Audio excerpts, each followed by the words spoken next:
otherwise. Let's see. Oh, Twitter won't let you stream on there now without a premium account. Thanks, Elon. Oh, really? It used to not be like that. Somebody already said Chris in the Civil War and Terry in World War II. I put in the chat like we're literally putting our uniforms on. So, okay, hold on. Let me get rid of Twitter. I was gonna grab my British World War I uniform, but I don't have any like pins on it or anything. So, all right, there we are. Okay, everybody, welcome tonight to our risk battle. I hope this can become a thing going forward. You know, if we can get more YouTubers coming on, and I don't know. So we're gonna break the ice though tonight. Now, I do have to apologize to a bunch of you out here because I know that there were some other people that were coming and a bunch of crap unfortunately hit the fan for a bunch of people literally at the same time. And we do apologize. Fat Electrician, for example, his back out was kind of interesting. I did not know that he was literally a jiu-jitsu instructor and he must run a gym or something. And he contacted me like an hour ago and was like, hey, the other instructor was supposed to do class tonight. He got sick. I have to go fill in. So he went. So yeah, he was one. We're definitely going to get Drew Durnall in the future. He had something come up just at the last minute there. And same with Mr. B. But we do have our guest, and we are dual streaming tonight. So we are over on both of our channels. So if you're cool, you'll get on both, right? Is that should we go ahead and say that? Yeah, I think so. It'll just be hard for us to keep up with any kind of chat on both. So. It was. If you want to support us either way. We also both agreed if you guys, while we're playing here, if you want to ask questions or something, I think that's cool too. If you want to super chat stuff, I guess that's cool. If you want to spread the love on both sides, that's cool too. Either way, but we're welcome to talk to you guys with this, with us really only being the two of us. I think we're gonna have a couple bots in because I think one-on-one will probably be kind of lame, right? But they're medium bots, so it'll just come down to me and you in the end. Can you even do one-on-one? I don't even know. I think you might be able to, but it's more fun to at least throw a couple of bots in there. I feel like it would take forever too. We'd be here all night. So whatever it is. So all right. Anyway, all right. I think I'm gonna throw up my screen if you're ready to go. Yep. Here is the game here. Yep, hope you guys do like the costumes. He did say I have the advantage because mine's more modern. He's like Civil War here. Yeah, I got 12-pound Napoleons and cavalry, and you've got atomic bombs. So you know. What else do I got? Anyway, who knows how long this take? I say we should probably just jump in. All right, it's on your end. Do I need to click anything? I'll start it.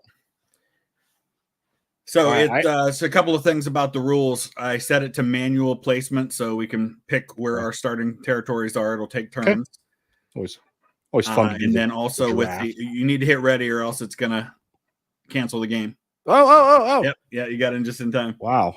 Okay. But I set it to a 5-minute timer, so you have plenty of time for turns. And then it looks like I'm going second. So we'll pick all the territories, then you can place your additional armies. Everybody starts with 30 armies. So how dare none of you pick America? Come on. Okay, we'll get the draft going, then we'll and then once all the territories are picked, then we place our additional armies. And I also for cards. what are we doing? To set amount, because the other way is that you do like progressive, where every time somebody turns in cards, it's worth more. And I hate that. Which color are you, by the way? I'm black. Okay. I don't think I can let you just get South America there. This is probably a waste of time, but here we go. Well, it keeps me from getting those bonus armies on my first turn. Yeah. I also think, let's see, we'll go here.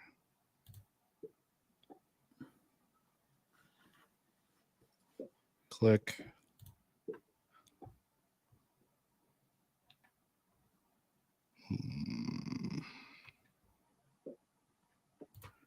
Oh, they blocked you from Australia, huh? That was actually he picked that one before I started Oh, okay. taking any of those. I only went there after I finished with South America. Yeah, so as we were talking before we started, had some pretty nasty storms come through here in Ohio. We had a tornado. There's pictures on social media of the tornado that touched down up near Cleveland. I don't think it did much damage. You didn't blow away. I'm so glad. Well, is that where you were? It was a soccer game last night, right? Yeah, that would have been. He was supposed to play at 5. It was up in Cleveland at Berea, which is where the Browns practice facility is. And then, like at the last minute, a couple hours before the game, they changed it. They changed his game to like 7:45. So instead of going up there watching the game and getting back in time for our stream, the game wasn't even going to start till then. All right, now you have to start placing your pricing the rest. Yeah. Okay. All right, we'll do that. Promise we'll talk to you guys in a second. Let's just get this crap out of the way now. Somebody said I'm going Monroe Doctrine. That makes sense. I almost let you take all of North America without a fight. Well, I guess if I block you there in South America, then yeah. Yeah, North America is worth a whole lot more. Yep. How much do I want to invest in South America? So think about me for risk. I actually have not played a ton, but I organize it a lot. And a funny thing I started doing, well, when I started teaching AP World History, the test, like the national test, is at least about 2 weeks before the end of the school year.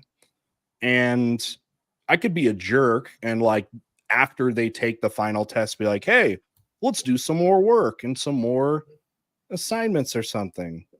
And then I was like, no, you know what would be great? Because it's like 4 or 5 periods worth. Let's just do risk tournament. So a few years ago, we just started doing that. And some kids don't give a crap. Some of them, it's pretty amazing. They're just right into it. So when I've been doing that for years now. 14 years, and I every year we did a weekend retreat. We'd do a junior high retreat and then a senior high retreat, and the highlight of the retreat was the big risk tournament that we would do with the board game version back then. And 8 years in a row, either my wife or I won. None of the teenagers ever beat us. Oh, it looks like we're still going here. Okay, are we done? Okay, their computer kind of weighed on us here. But I have, I think I have 7 versions of the board game here at home. Oh my gosh! Wait, what one? I know of. Okay, so I know of the regular one. I know there's a Napoleon one. I think I did see there's like Lord of the Rings. Lord of the Rings. There's a Captain America. There's Star Wars. There's like a 2022 or like 2200 one or something. Oh wait, I still have to go. Yeah, we've still got 5 more to place. Oh, okay.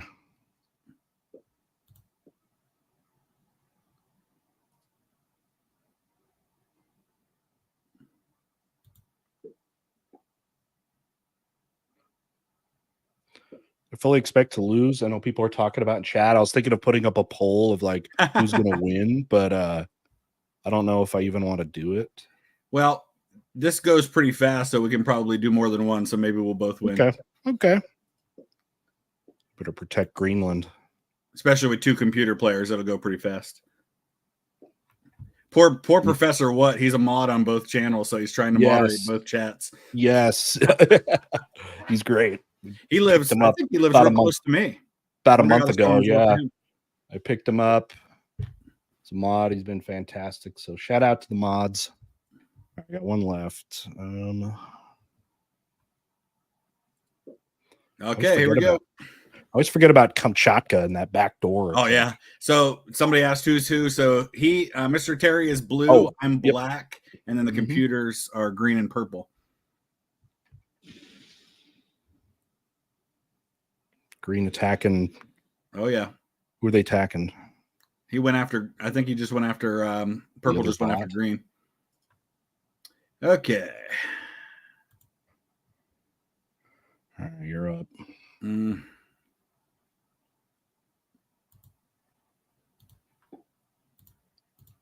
All right, here we go. Deal with this Argentinian mess.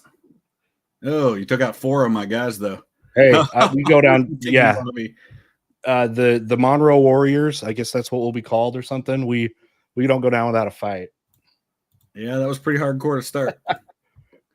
I don't know what the super chat means, but it says, "Babe, where's my Vaseline, Mr. Terry?" VTH. You don't know what that means? No. What does that mean? It means he wants lubrication because he's excited. Okay. New channel member, by the way. Thank you. All right, let's see. Okay, I'm glad at least we took some of you down.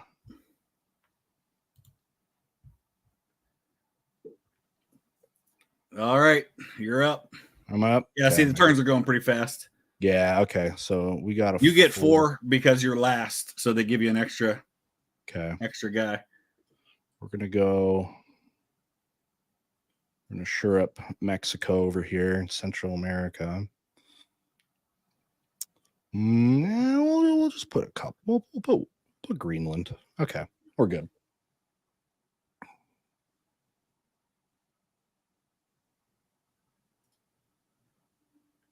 Where shall he attack?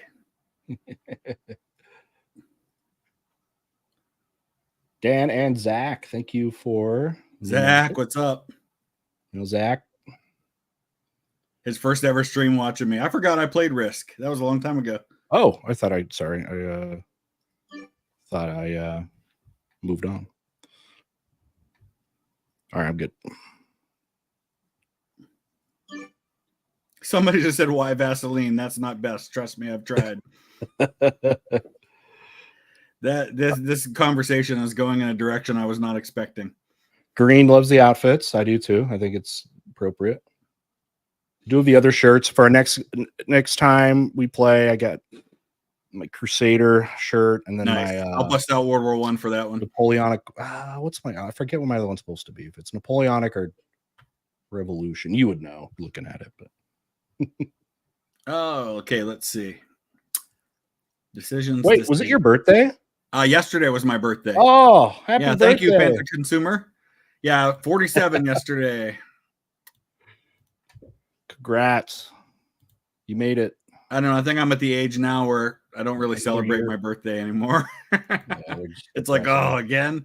It's just a reminder of life's futility. I know. Yep. Thank you, Fanta.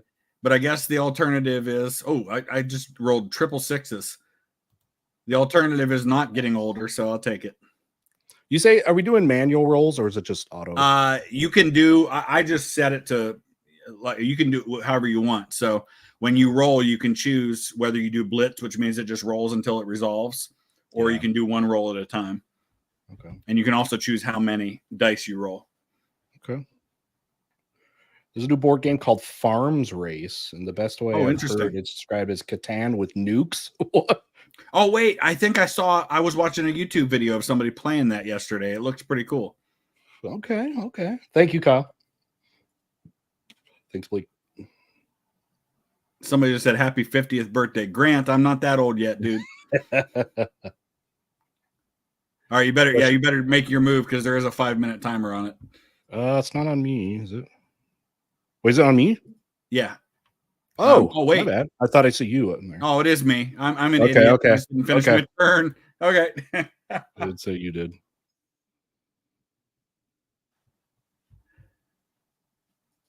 They're wondering if we're going to talk about, the politics going on, the VP nominee, all that. Not who I personally would have chosen, but I still think a pretty solid pick for her. Yeah, I mean, it was. What's going on? I thought going into the day it was probably going to be Shapiro. I think in the end she went with be safer. You know what I mean? Yeah, but I think she went with the one that was more ideologically in line with her because Shapiro's a little more moderate. Sure. I believe it's the first time we've ever had 2 people on a ticket that are the same age. What? Kamala and they were both born in 1964, even though he looks about 15 years older than her. Well, I was going to say, what is both born in 64? He looks old or she looks young? She definitely looks younger. So yeah. All right, my turn. Let's see what's going on in Kamchatka. I got Sarah Palin over there watching. She can see it Russia from there. She can see it. Let's see. Let's go over there. I don't like what you're doing in Colombia there. This is kind of scary. Gran Colombia. Yeah. That's just détente right now. It's mutually got, assured destruction. We got Bolivar down there. I don't plan to attack you there. I'm just making sure you don't attack me. My focus is on Africa right now. Yeah. I got to colonize. I mean, I don't like your Quebec over there. I'm a little nervous. Let's see. So I'm looking to see what the... I do agree, though, I think with what you said. It was the more like the ideological, more like policy kind of pick than just, hey, we need Pennsylvania, you know. And I mean, technically, I guess Minnesota was kind of in play this year, although I think less in play than Pennsylvania. Yeah, for sure. So I agree. All you right. Watched did you watch before this the rally or whatever? I didn't. I saw that it was happening, but I'll probably go back and watch a video Shapiro, about it. He was their speaker and he was hyped. I was like, all right, is he going to be like whining about it? But that dude was energetic and just like, I'm all in. I love Waltz. I love Kamala. Just nice. Was really tried to hype up his crowd because I will say Waltz will do good for her. I think he'll play well in the Midwest because he's very kind of down to earth. Yeah. He doesn't sound like a politician. He was a teacher, social studies teacher. I was going to say, besides any political whatever, I got a shout out that we got literally a history teacher. And the last time we had a history teacher on the ticket was He Who Shall Not Be Named. Yeah, I was going to say, like, is it, you know, the trigger words. Man, I had this whole, if we had the whole crew, I had like a write up about everybody, and like I had, you know, like trigger words I was going to sign to everybody, and yours was going to be, you know, that was going to be Woodrow. I was just going to say communism. If you know, a fat electrician, his thing is just the anti-communist. I didn't quite know though what to say for Matt. That's a good question. What would be his kryptonite? Tariffs. Like tariffs? Okay, he's just anti-tariff. He's a I just, in all the times when you hear him talk about like who he would have voted for in presidential elections and stuff, he hates tariffs. That's just one of the things. Oh yeah, the Electoral College would be another one for him. Oh yeah, that was what I wrote. Somebody just mentioned what I wrote, and I just looked. Electoral College. All right, hold on. Let's get go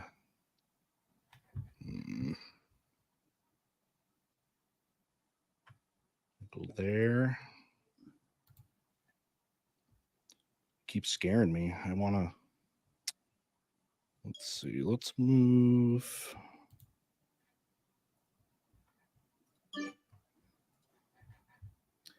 All right. Oh yeah, you're still fortifying. Okay. One more. I was thinking I want to slide anybody around. Quite the Cold War we have going on. Yeah, this is boring. Down in Panama. Oh, purple just turned in cards. I never think about my cards. That's the problem. You don't have any cards. You haven't taken any. I know cards. that's what I mean. Even when I do, I'm like, I forget about them. Purple's trying to take Europe. Yeah, you got a birthday wish from Grant. Said happy 50th. Yeah. Oh yeah, you saw that. Happy 50th, Grant. Thank you, Grant. Thank you and not thank you all at the same time. Oh, thank you, Rashid. Hello, Christmas, Sarah. Been watching both of you a few years now, and as a current history teaching major, you guys inspire me to pursue a career in history. We appreciate you. Nice. Thank you so much, Rashid. You picked a fun, a good line of work. Appreciate that. You know, if you ever have questions, I get a lot of questions from prospective teachers that want to know, you know, what it's really like. So I'm always happy to help out any prospective teachers, and I'll give you the truth, the good and the bad. I will give it to you because there's both. So how long have you been teaching now? Oh man, is this year? Let's see, I started first year 2010. So, oh my gosh, am I going to be entering 15? Oh my gosh, that makes me feel old. Ugh. Oh, Andrew says it's Eisenhower. I was in Eisenhower college versus class of Grant. 99, so I don't want to hear you. Feeling I know. I graduated college 2009, and then, but yep. I go back a week from, well, next Monday is when I Oh, wow. Yeah. I got to report back. Just order my new AP books for the year. I get review books. So, all right. What do we got? My turn. Okay. Let's see what we got here. Okay. I do not. Columbia is scaring me. If you'd stop putting people, I'll stop putting people there. Nuclear arms race. Well, green is just like, Yeah, I think purple is the bigger threat right now among the computer players. Yeah, I have nothing bordering purple. I don't know. Do you want to team up against? Should we team up against these guys? I don't know. I don't think they're gonna flank me over there. Nah, too weak to go to Iceland. Do I go to Kamchatka? No, but we're gonna sit at least one more here. Okay. Yeah, I'm kind of watching purple, thinking about how they might try to load up and come at Australia. Hey, John Reedy, thank you. $10 at Mystery versus VTH. Don't let Chris near casino. He'll start Casino Italy. What's okay. John was with me in Italy. Okay. We went out and we had a few drinks real late. Mm-hmm. And somebody was telling me about some drink that they served there that was like an insane amount of alcohol, but it didn't taste like it. And I had one and it didn't taste like alcohol at all. And I may have been dressed like the Unabomber. I had a hood on and sunglasses on, like aviators, and I climbed on to a tank, and like they took a picture of me on top of this tank at midnight in Casino, Italy. All right, let's see. I need to get on one of your wild. Yeah, I'm gonna journeys there. I might talk to you. I'll have to text you because I'm gonna plan one for next summer. I just don't know where yet. I am doing another Italy tour next April. All right, here's one I do want to go with you. And are you sick of going to World War I stuff in France and all that? I wouldn't say I'm sick of it, but I have been to most of the places. And I know there's plenty of tour guides and all that stuff. Like I have not been to the war sites of Europe. I've mostly gone to the touristy stuff. I've only been to Europe once, but like Battle of the Somme tour and Verdun. Like I need that. I want one of those. Tired of going to those places. Okay. So you don't get to. Okay. So if you ever go again, you're getting a group. I want. Yeah, I am. Tour. I'm working on hosting a group tour that would go, probably be like a 5-day tour, and we would do the Somme. The one I'm looking at would be the Somme and Vimy Ridge and Ypres. Okay. So it'd be mostly British and Canadian sites, but then we could always do like a day on our own somewhere and go over to like use Argonne, do some American stuff. If you could figure out a way to do it when I'm not teaching. Yeah. That's the biggest. Summer is always the best for me. Yeah, I'm going to try to squeeze in some stuff next summer because it's the last summer before 2026 when my son will be a senior and we're hosting the World Cup and all kinds of stuff going on in 26. Ooh, Kamchatka. Look at this. Kamchatka. Well, I don't know why they leave that. I think I lured them to sleep there. I might go take it. Okay, let me get like one more. What do you like for advantage, like before you attack? What do you have like your own rule, kind of like you like to be up? My main thing is that the thing I avoid is spreading myself out too thin. I don't like to attack multiple times with the same army. Like I'll move one territory or two at most, but I try to go slow so I can keep my strength. Okay. But so the main thing is I'm not looking necessarily. Yeah, I do look for advantages like what you have there. 9-1 is great because that's when you're going to be able to take. The main thing is how weak am I going to leave myself when the attack's over? Okay. I think I just lost one. Look out, Putin. I'm coming. You're marching into Siberia. Yeah, that usually goes well for people. Nobody. Everybody always attacks Russia from the west. Nobody's ever thought to do it from the east. Exactly.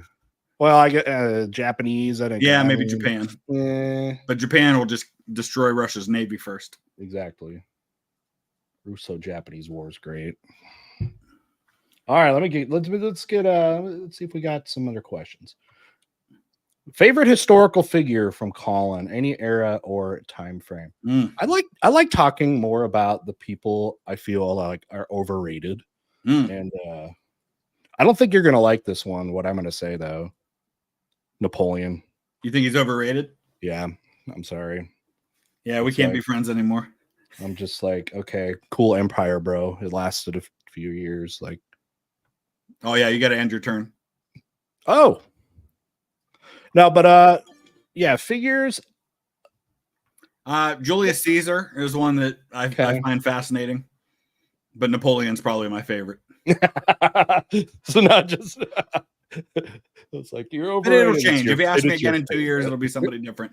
Ulysses S. Grant would be up there too. You know what? The more I learn about Grant, the more I am impressed. I think everybody, not just from the general perspective, but even like presidential as well. Like for a guy with his background, how he operated in policy wise for that time, I've always kind of thought was pretty impressive. So, but I like a lot of world history stuff. I love I always, military history is great and all, but I also love leaders that are just kind of like very different, like an Akbar the Great of Mughal Empire that came in and invaded India and then gave religious tolerance to a group of, a majority of Hindus, or a Cyrus the Great from Persia. Oh yeah, I think that hurt. I just attacked and lost that 5. idea. Oh yeah, what happened here? I was attacking with 10 against 3, and I lost 5. Yeah, you're killing this, by the way. You're doing fantastic.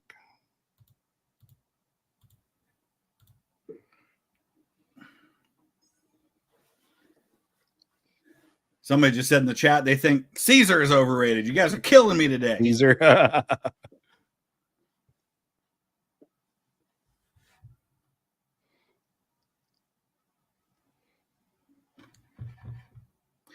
Man, you snuck into my southeast, or under my nose. Must just plopped a bunch right in the middle there. Caesar is not overrated. Lee is overrated. Yes, I'll agree with that. Who? Robert E. Lee. Robert E. Lee? Like from a tactile position, you think? I mean, yeah, he certainly wasn't a great. I mean, he was a good tactician. He was not a good strategist. Okay, because that's funny because then his step grandfather-in-law was, or well, not his grandfather-in-law. No, it was step grandfather-in-law. Was the opposite. George Washington was a pretty good strategist, but a terrible tactician. Okay, yeah, I agree with that. Caligula is overrated. I didn't think anybody rated him too high. He's too weird. Caligula and Henry VIII remind me a lot of each other because they both had like a decent start to their reign, and then something went wrong mentally, sure, like an illness or something, and they both broke crazy. All right, I'm gonna attack Irkutsk. I love saying the Russian names. Yeah, they do have some good names. They're over fun. there. Kamchatka and Irkutsk. All right, we're good there. I'd love to go to Russia when things calm down over there. I know, like Borodino is even if I just have to go to the Red Square, like yeah. The Borodino battlefield where Napoleon fought the big battle with the Russians is largely intact. It's one of the few battlefields from the Napoleonic era that is. Okay, I'm going to.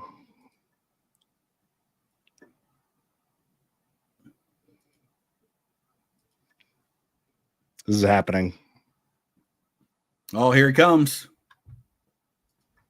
He's going to try to solidify Canada under blue rule. I need it.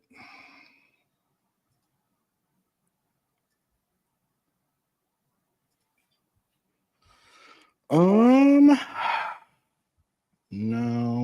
do that one.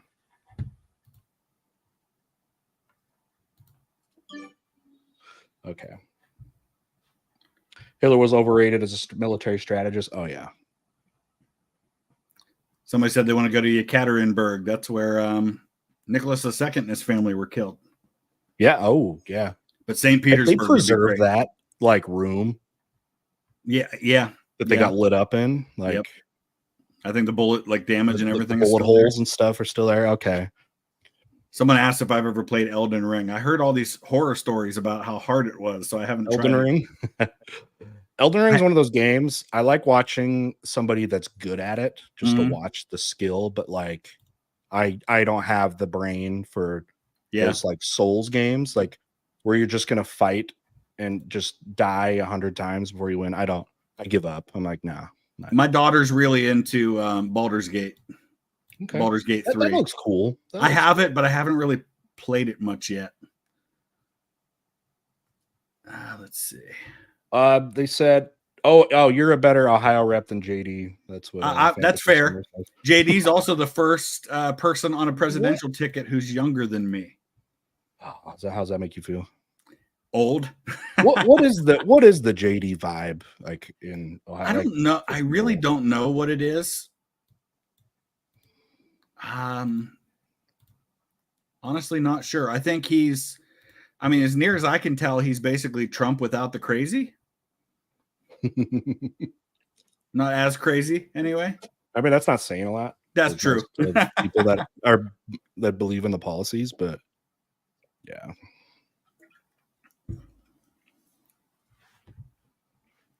Yeah, JD Vance just turned 40 this week, I think. See, that's his birthday's a couple days before mine. Closer to me, so.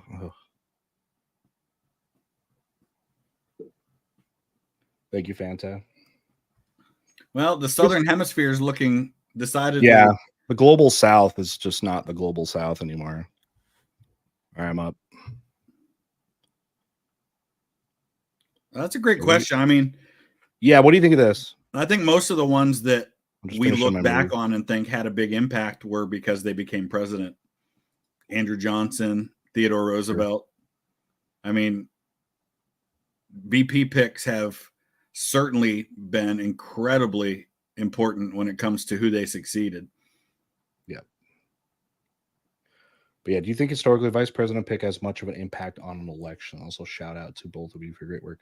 Do you think VP picks, like, there's more that have helped that president versus more that have hurt them?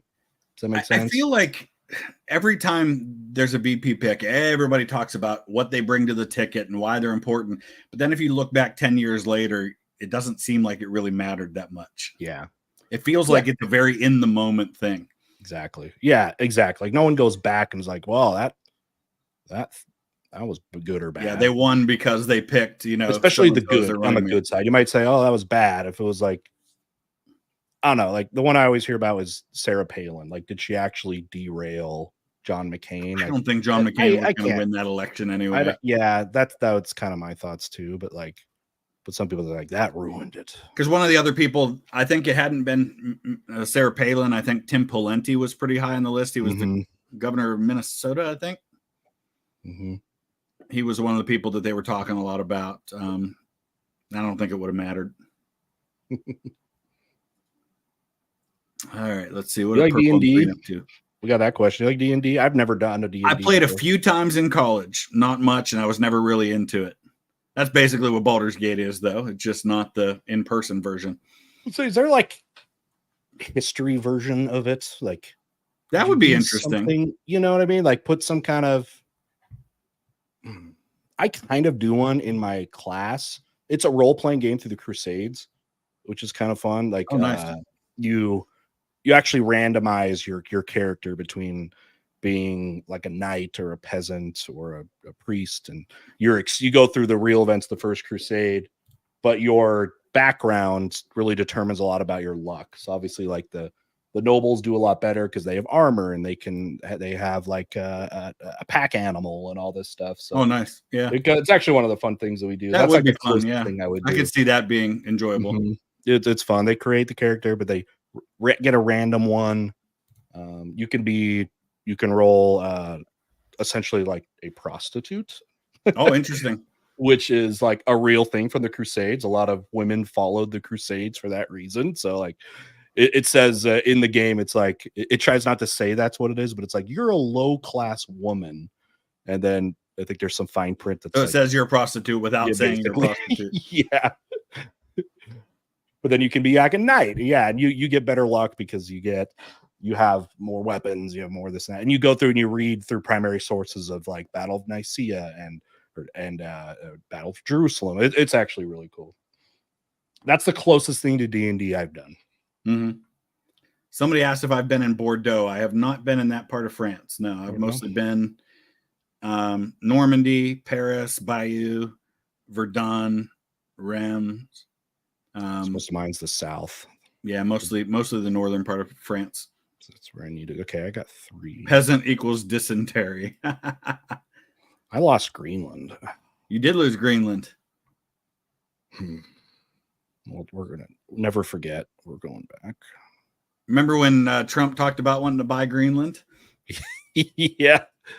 Denmark is like, what? Like, yeah, that's ours. That's not a thing that we do. Like, it's not a thing that happens. Just buy land. All right, I'm gonna have to gear up for that recovery.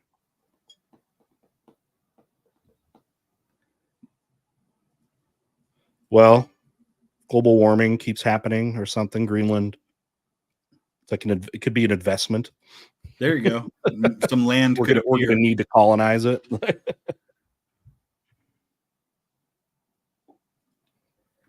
Oh, Brad wants happy birthday to his mom. Mom turned 70 today. Happy birthday, right. Brad's mom. Brad Bingham, Mrs. Bingham, happy birthday. Awesome. Some history nerds here.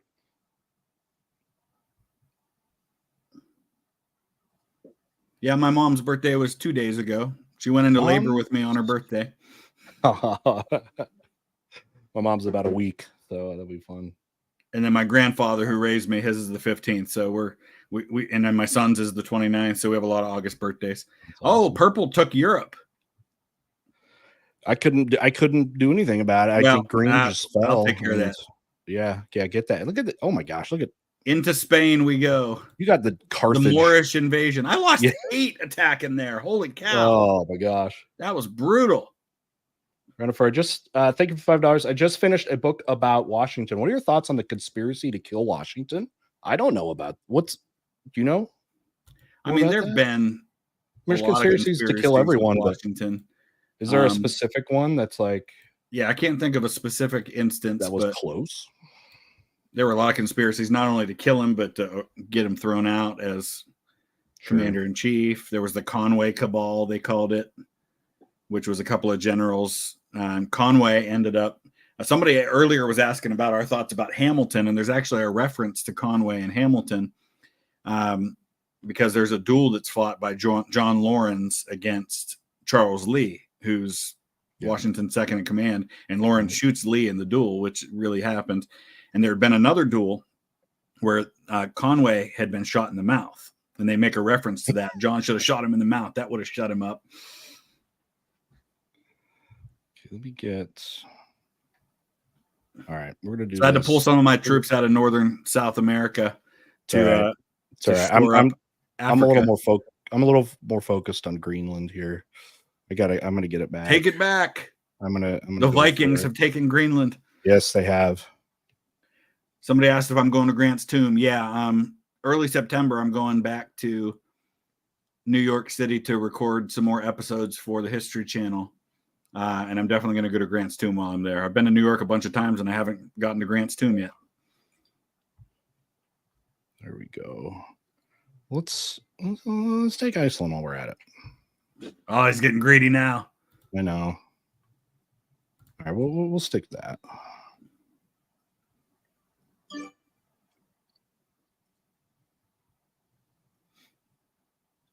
So green and purple have both survived quite a while here.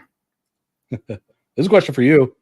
CBB, thank you. Hey, Chris, glad to see your kicking butt. Do you remember when John Glenn as senator? I do. John Glenn and Howard Metzenbaum were our 2 Democratic senators when I was a kid. Oh. And then I remember he went to I think he was still a sitting senator when he went into space on the space shuttle.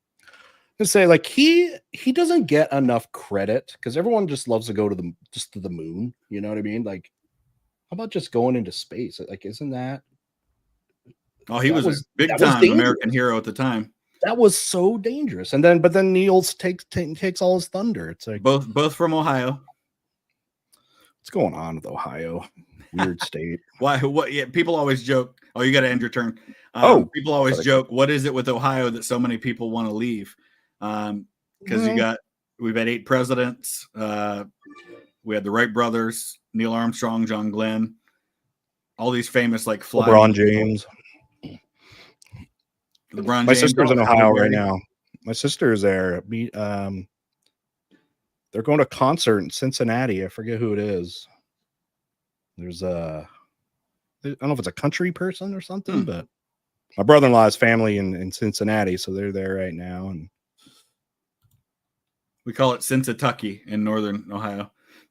Wait, why? I mean, their airport's in Kentucky. Because okay. I mean, yeah, they're on the border, but like everything south of Columbus is culturally Appalachia, I guess it is. Wait, so you a Browns or Bengals fan? What's that?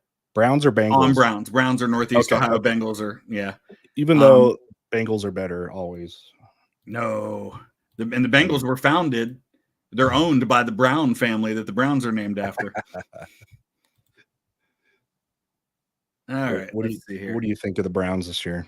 It's all going to depend on Deshaun Watson and whether he's any good. That's true. If Deshaun Watson's good and the team can stay healthy, we can make a run. Last year we just had leverage their whole franchise on him. Yeah, pretty much. The money but then we lost our star running back and we lost a bunch of other players to injuries and still I feel like they had that window. It was really short. Yeah.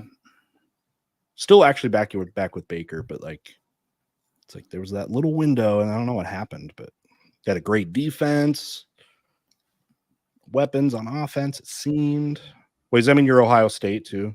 Oh yeah, the whole state of Ohio is Ohio State. It is. No one cares. Like so the way it works is because we have all of our like MAC teams like Kent State and Youngstown State and Bowling Green. So everybody is both. Like I'm a Youngstown State fan, but I'm also an Ohio State fan. Makes sense. Somebody asked if I ever missed the Richfield Coliseum. So Richfield Coliseum is where the Cavs used to play basketball. Okay. And it was outside of Cleveland, closer to Akron. And they tore it down when they built the new state arena downtown. Yeah, whenever I drove past there yesterday, I always think about it because you could see it up on the hill when you were driving that way. All right. We're just finishing off the Vikings here. We're going to Norway. Nice. I'm sick of them. Viking age has ended.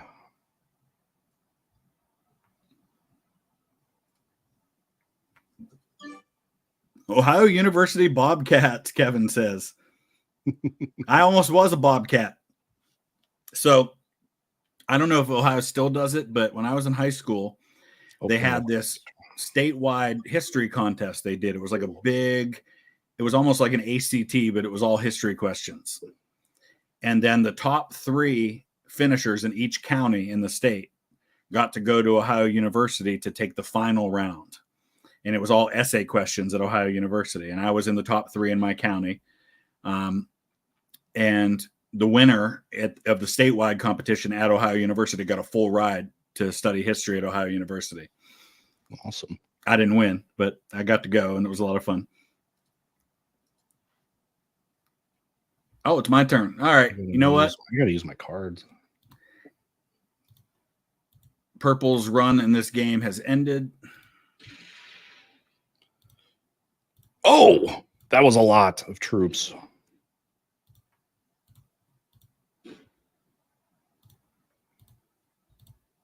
Rip.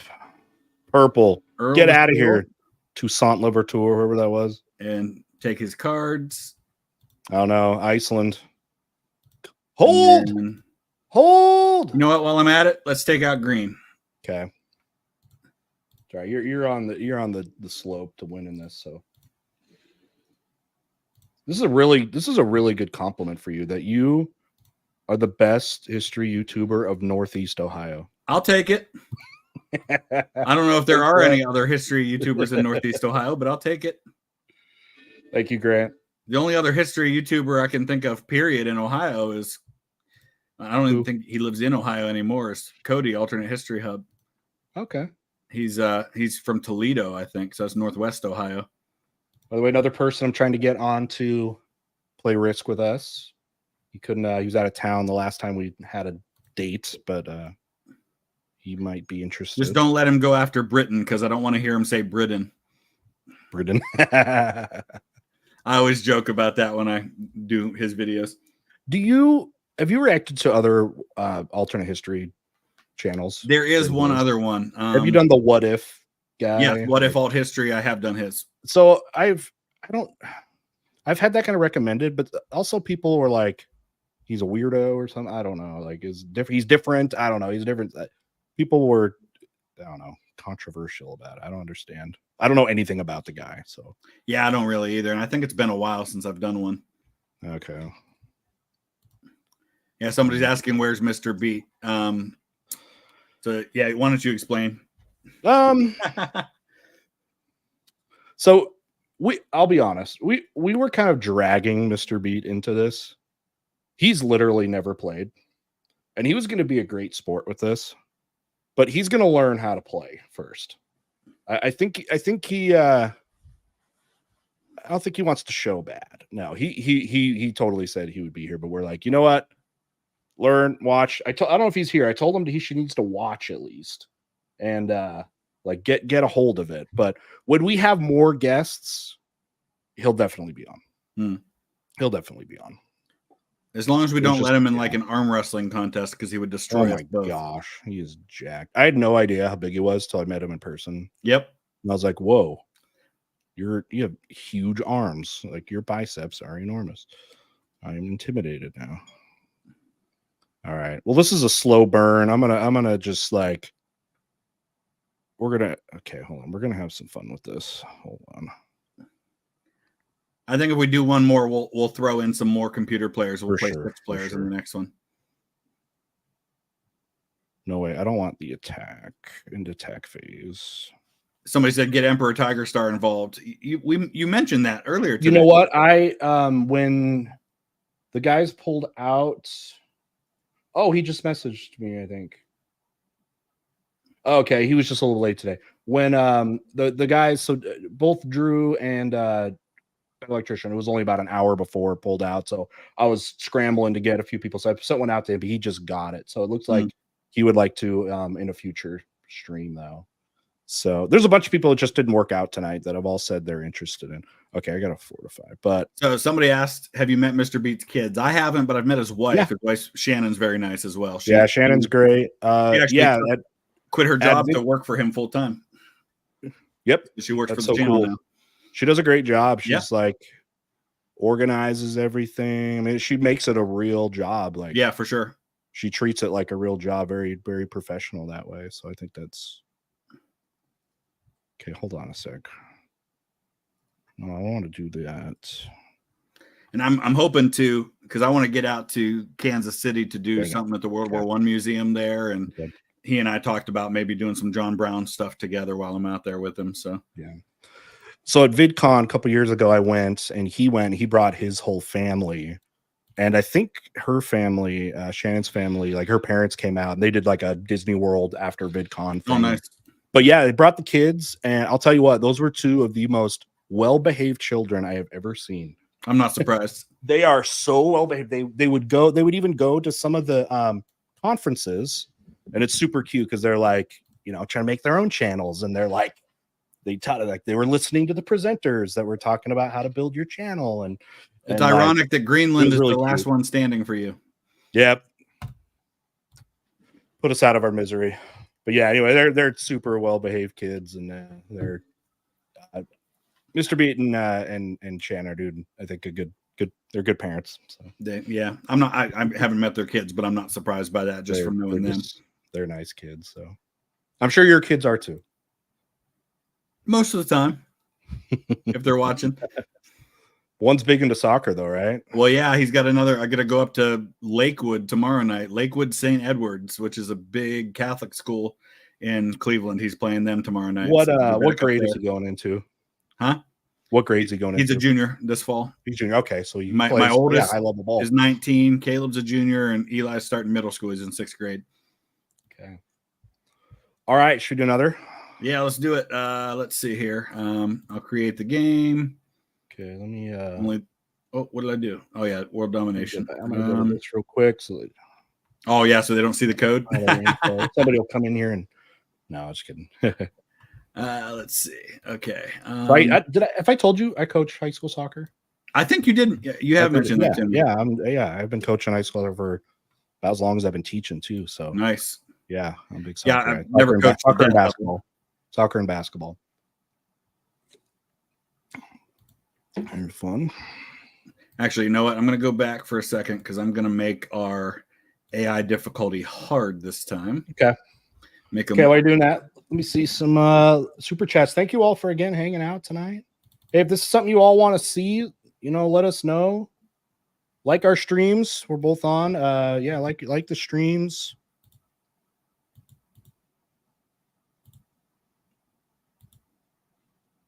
All right, let's see. I'll send you the code in the private chat. AJ Canada Pictures, thank you so much. $10. Have either of you thought about playing the Iron Curtain mod for Hearts of Iron? So I don't really play Hearts of Iron though. Oh, so you got to do that because that would be a lot of fun for us to play that together. Currently trying to conquer the Middle East as the Shah. Huh. He who shall not be named Woodrow Wilson or Chris Benoit. Okay, so here's my thing, because I get asked constantly about Hearts of Iron, Paradox games. They intimidate the crap out of me. Like, understandable. Somebody even bought it for me. Like somebody was like, "Oh, you got to do this," and I was like, it was so overwhelming. Like, can I just go back to Civilization Revolution? Like, one of those games where, again, I know I should learn it and do all that, but it's also one of those things I like seeing people that are good at it play it and like explain it as they go. I think that is actually really cool, and there's a lot of good people that stream it and stuff for like friends of the channel that way. It'd be fun for us when Civ 7 comes out. We could do some streaming on that. Yeah, I'm taking the Civil War coat off because it's really warm. All right, let me pull up this next game. I'll leave the hat on though. I'm still wearing blue. Maps. Oh no, that's not what I wanted. Yeah, Hearts of Iron 4 is probably the game I play the most on my own, other than Football Manager. You told you the previous stream I used to play Football Manager during boring lectures in college. Yep. My favorite thing, and I think the reason why soccer isn't more popular in the United States than it is in other parts of the world, is because you can literally take some tiny local team and take them all the way to the top. Look at what Ryan Reynolds is doing right now with Wrexham. Yeah. Took them from the 5th tier, and now they're in the 3rd tier and moving on up. I didn't follow them in the last. Yeah, it's like they got promoted again. They've been promoted back-to-back years. So they, I mean, that's so hard to do. Like, no matter who you are, nobody's ever done it 3 times in a row. So if they were to pull it off this year, it would be the first time in history. I mean, just an injection of money obviously does that, because that's what they're doing, right? But there are rules. They can't just throw money at it because you have financial fair play rules. So you can't just spend as much as you want. It has to be matched by what you're bringing in. So that means they're hiring the right on the ground people that make those and they are bringing in more money than a typical team at that level because of all the exposure. So that helps. Sure. All right, they come back in. All right, we're all set. So make sure you hit ready when it starts. Oh, we got more bots this time. Everything else is the same, but now there's 6 of us instead of 4. Instead of 4. Sounds good. What do you guys think about Hamilton the play? Hit ready. You got 4 seconds. Cool. I don't really care about the music so much. Like, you know what I mean? But like, you're gonna have to start over again. You didn't hit ready. Cool. Okay, I got it. All right, hold on. I got to create the game again. Oh, what happened? Was I too late? Ready. Oh my. Can't take me anywhere. I'm so bad. I thought I clicked it. All right, I'll send you the thing here. This is what it's like being a Actually, you teacher, can by the see it way. this way. And like, Oh yeah. you give instructions, but then they don't do it. Like, this is exactly what it's like. Whoop, yeah, get that back. Okay, let me do this again.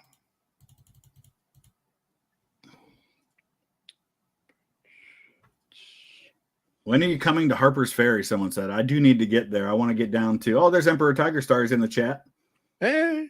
Yeah, he said he just got here. I mean, I guess he could. Does he want to join? Like, we could back out. Yeah. You want to play? Do you have the Steam version? Let us know. Let us know quick. We're on the Steam version. It's free. I saw. He said he would join. Professor What said so. No, he'll swear on our channel and like get us banned. All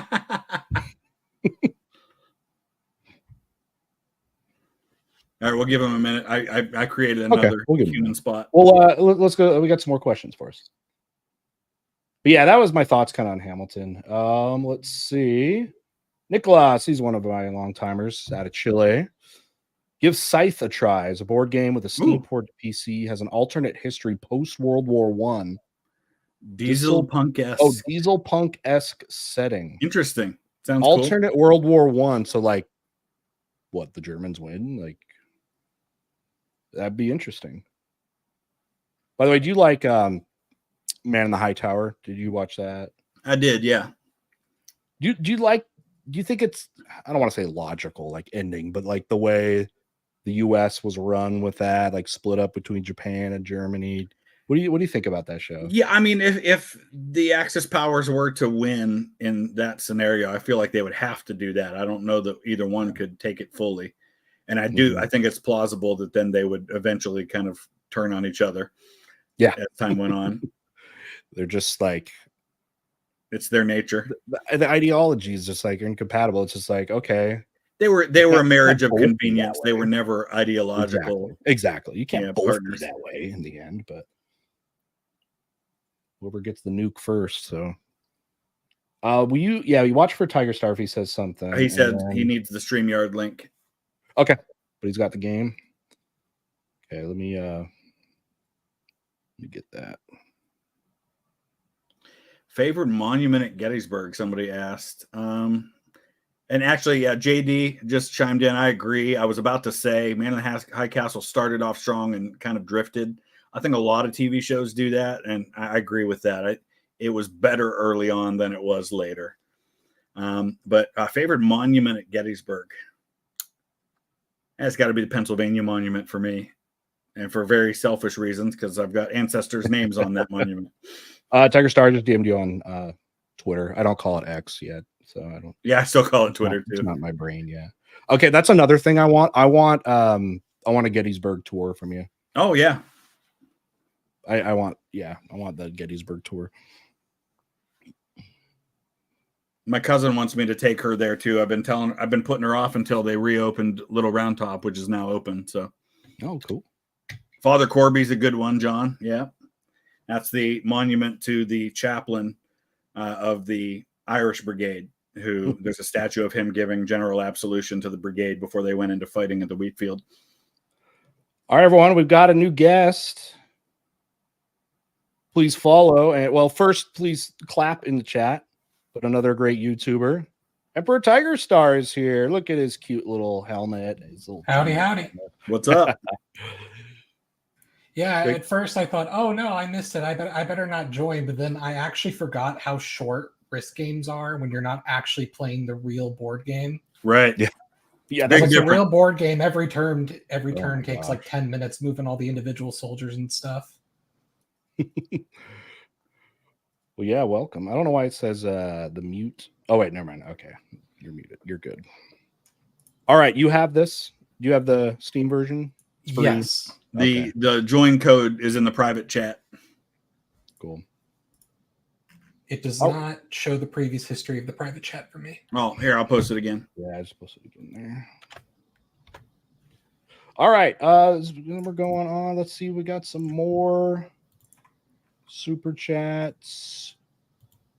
I love to see Vimy as a Canadian. Yeah, Vimy Ridge and I have What's a that? complicated history now. Okay. So Go ahead. Vimy Yeah. Ridge was like the one big site on the Western Front I hadn't been to yet. I had been to all the other major sites, Meuse-Argonne, Verdun, Ypres, the Somme, Arras. Vimy Ridge I hadn't been to. So I went there and I started filming and got chased down by one. So if people don't know, in the summer, the Canadian sites like Newfoundland Memorial Park at the Somme and Vimy Ridge, they have students who come from Canada and work there for the summer. They volunteer and they're like free tour guides and they're great. But one of them chased me down because they saw a camera in my hand and said, "My supervisor says you're not allowed to film here." Oh, okay. And I'm like, "Well, why not? I've filmed everywhere on the Western Front. I've never had an issue." And she said, "Well, here's his number. Give him a call and talk to him and see what he says." And so I get 5 minutes away from the site of the trenches, and we get over to the big monument, the big iconic monument of Vimy Ridge. And the supervisor pulls up in his car and says, "You can't film here." And I'm like, "What's the issue? I mean, it's just a little camera. No, you can't film here." And then proceeded to send volunteers to follow me around the entire time I was at Vimy Ridge to make sure I didn't film. Is it a money thing? Is it like you want to buy a permit? Do they want to vet you? Like I've been to places like that where they like, what are you filming for? Are you with this? I don't know. It just I went onto their website and I know we have that here in the States now, like Gettysburg's cracking down on that, and where you have to get a permit and it's $100 every time you apply for a permit and you have to say exactly when and where you're going to be filming. But I've never had that happen in Europe. Jeez. All right. So for some reason, they didn't give me a reason. They just said, if it's for a YouTube channel, you can't film here. And what frustrated me is the day before, JD from the History Underground was there the day before I was, even told the volunteers that he was filming for a YouTube channel. And they said, "Oh, it's fine." Oh, it just depends on who's working that day. What were you saying? For some reason, it won't let me do any multiplayer games until I go through the tutorial. Oh, yeah. So you might as well start another game without me. Okay. We can, and it takes like 5 minutes. Maybe it'd be nice for you to, if you haven't done it, to learn it. But yeah, we can keep doing it. Yeah. If he wants to go ahead and do it, we can wait. Yeah. If you want to do some questions. We got a ton of questions. We got a ton of questions for us. So let's see. What else we got?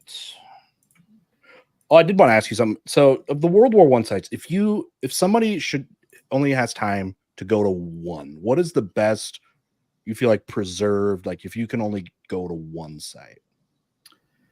Wow, there's so many. I wouldn't know. Like and really my question was, what's the best preserved? I guess I should say. The best preserved. What would you say? I would say Verdun overall, as far as an overall battlefield. Yeah. Because number one, it hasn't changed much. Most of the areas where the battle is, like you can find bunkers all over the place. The forts are still there. The trenches are still there in a lot of cases. There are places like that at the Somme and Ypres, which are the other two big areas. And some of the Meuse-Argonne sites are great. But overall, if you're looking for one spot where you can see a lot and it looks a lot like it did, I would say Verdun. Okay. I mean, that's good, though, because that's like where you'd want to. And Verdun's actually, if you're an American, the biggest battle in the history of the U.S. Army. It was not the Battle of the Bulge, as some people say sometimes. It was the Meuse-Argonne offensive in World War I. 1.2 million Americans were in that offensive. So crazy, because you're talking what percentage of the Army, like, of the Americans that actually went? Like, yeah, and half of all of our battle casualties for the entire war were in those couple of weeks of that offensive. But that's literally like Verdun is the right flank of the Meuse-Argonne offensive. So those battlefields actually overlap. Zhukov, do you like him? I do. My favorite version of Zhukov, though, is Jason Isaacs playing him in Death of Stalin. Have you seen that movie? Death of Stalin, yeah. Death of Stalin's hilarious. I love that movie. It's so funny. I need to watch it again. It's been a while, but just his big how quirky it is. Introduction scene where he pulls off his coat and the medals are like they do slow motion, and those aren't actually even nearly as many medals as he really had. They had one competent guy. It was good. Baldur's Gate love here. So one of the best new games. Chris, you should totally play it. Baldur's Gate. I have it. I have it on the computer and on my Xbox. know the reviews are great on it. My daughter, she raves about it. She's played through it like 3 times now. She's actually playing through it on her YouTube channel now. She's getting back into making YouTube videos. That's awesome. This might be back to my my D&D game, but peasant equals dysentery. That was one of the things. You could definitely die just being sick. You just starve. Yep. Like in that game, if you're the peasant, you can only afford certain things. He's in. Yeah, tutorial. I hope you paid attention to that tutorial. Okay. All right. So let me give you both the heads up before I start. Okay. You have to click ready or it'll cancel the game. Okay. So click ready. It has no patience. No, it doesn't. It's not messing around. Here we go. Oh, and speaking of when I was saying Napoleon is overrated, my guy is Napoleon. You're Napoleon. There were only 2 avatars I could choose from. Okay. Get ready. Got it. I feel so validated. Jen, thank you for gifting memberships. Thank you so much. Jennifer, nice. By the way, I guess I'm going first. Okay, YouTube still doesn't allow you for people to pick who they go to. I hate that. Like who the gift memberships go to. Like Twitch does that, but it's random, and it'll randomly give them to people that aren't even like in the chat. I don't like that either.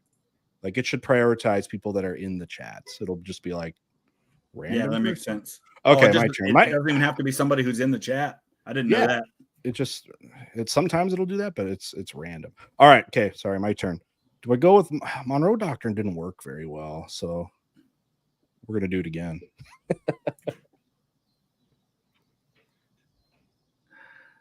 By the way, Tiger Star, try to avoid Chris's countries. He's ruthless. Absolutely ruthless. Okay. This will be very different. There's 6 of us and 3 humans. So yeah, no one's going to get the monopoly right away.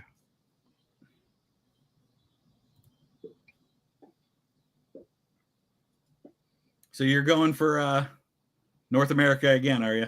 I guess. Nobody was there when I was like the last one. Feels wrong. Watch out for the Tamil Kings, someone said. Who are the Tamil Kings? I love Indian history. But no one ever wants I've actually thought about doing a group trip to India as well, because I was looking for something I could do in the winter, and India would be a good one in the winter. Yes. I know you probably want to spend your holidays with your kids, but I'm not coaching basketball this year. I'm taking a year break. Oh yeah. And that means, because usually I have to coach through the whole winter break. Now I can go on trips during the holiday break. Well, now that I'm divorced, I only get them for half the Christmas break anyway. So you gotta prioritize it. But I would love to. But I gotta see what I'm saying is, for the other half, I could do a trip, but I think it's a little, for the group trip thing, I think it's a little too close now to be able to schedule something for this year. Are you still doing Egypt? Egypt is in March. It's been sold out for probably 4 or 5 months. Yeah, that was one. I was like a little bit. If it was in my spring break, I could go. When you're a teacher, they don't give you like days off. Yeah, they just have the built-in ones. Wait, where's anything left? Tiger Star's got Australia, for those who were asking. It's the key to world domination. It's a key to world domination. Yes.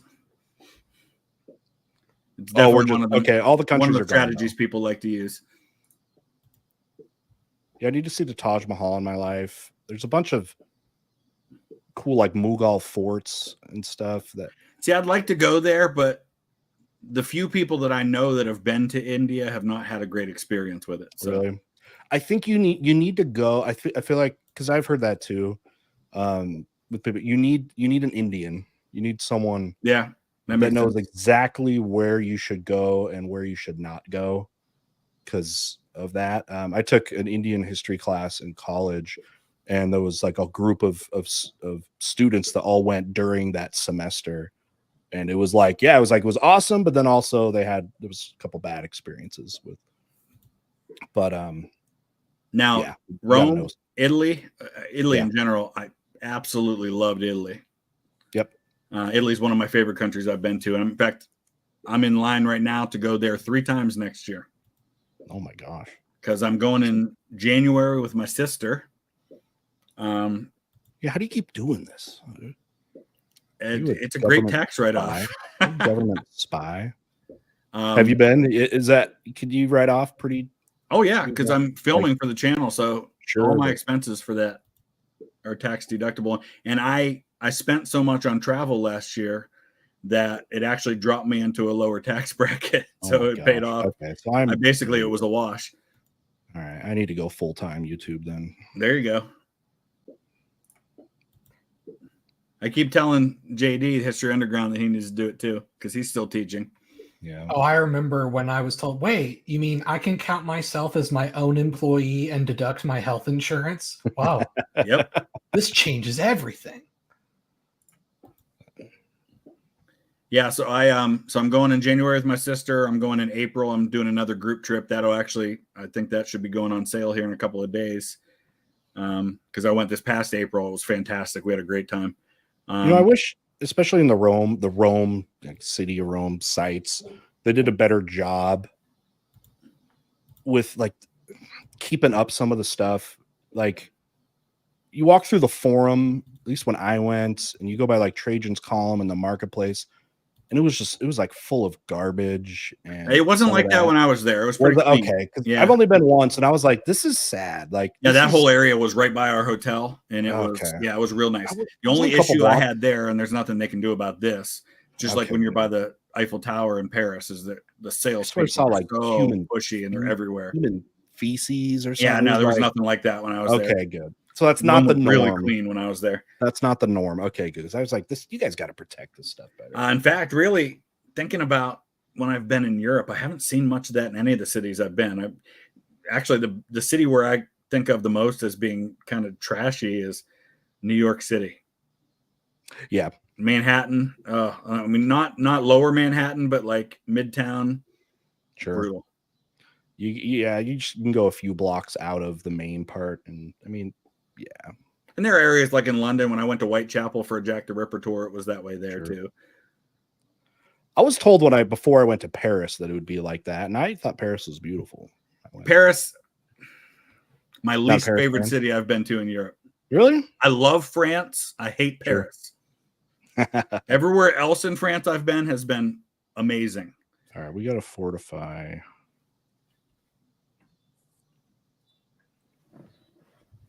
In there. Loved actually my favorite place in Italy is Florence. I love Florence.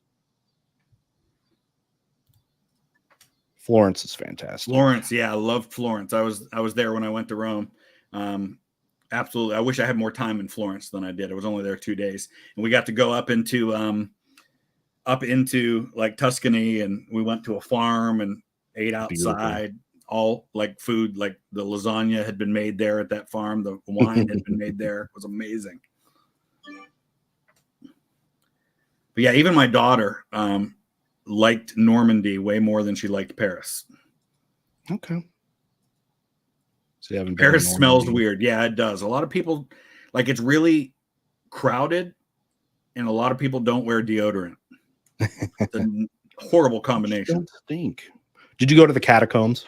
Yes, love catacombs. Catacombs. Catacombs are cool. I've been to the ones in Rome and the ones in Paris. The ones in Paris, of course, are very different. They're 200 years old. They were created in like the late 1700s, early 1800s. The ones in Rome are like 2,000 years old, but there's no bones down there anymore because they've removed them all. But just seeing the bone, I forget how many million in Rome, because you see the notches where the bodies were, and they're much older, of course. Rome's got how many million? How many million did they say is down there in Paris? Like, oh, it's millions, multiple. It's at least a couple, maybe we're up to 5. And when I went there, like I was like, just think about the logistics of what they had to do to get millions of bones. Just dig up every cemetery, go to every morgue, put that down there just for them to have the revolution right after it. Yeah, exactly. Right in the middle of all of it. It's like, thanks, Louis. One of the last thing your family did. And somebody mentioned Hamilton earlier. We did. Oh, Tiger Star's going hardcore, man. Yeah, he's He's spreading Don't be out. fooled by his cute helmet. And Remember what I said earlier about strategy? yes. He definitely is taking a very different strategy than I take. So some about Hamilton. So my daughter and I went to the Picpus Cemetery, which is outside of the like center of Paris, but that's where a lot of the guillotine victims are buried in mass grave, but also where Lafayette is buried. Okay. And so we did Guns and Ships from Hamilton at Lafayette's grave. That's a song that he sings. So Green, thanks again. Watch all the streams. yes, switch back and forth. Switch back and forth. Samuel, thanks for $5. I can't remember what this guy's referring to. It just says the one with the governor of New York, Randall. Thank you, Randall. The one with the governor. I don't remember. Sorry, some of these are about half hour old. I'm gonna I'm not sure. and catch up until it's my turn. How important is the grand scheme of U.S. history? Is the grand scheme of U.S. history is the Whiskey Rebellion? I don't know. I don't know how much it really changes the course of things. Not. Now it is unique in that it's the one time you have a sitting president riding out at the head of an army to march on his own people. Yes. Maybe it did set like a precedent that kept it from happening more and more because there's been a couple of rebellions. We're not going to do this. Like we're Right. this isn't just going to be the land of we just rebel every time there's anything happening, like any grievance. So thank you for that, by the way. Hopefully I'll be able to do more trips in the future. The only trips I've been able to do are 2 trips to Canada and then 1 trip to Scotland. Oh, Scotland's great. Love Scotland was fantastic. I did so much walking. I lost 10 pounds over a week on that trip. That's Europe in general will do that to you. I love That's that. why you see so many skinny people over there. The food's healthier and they walk a lot.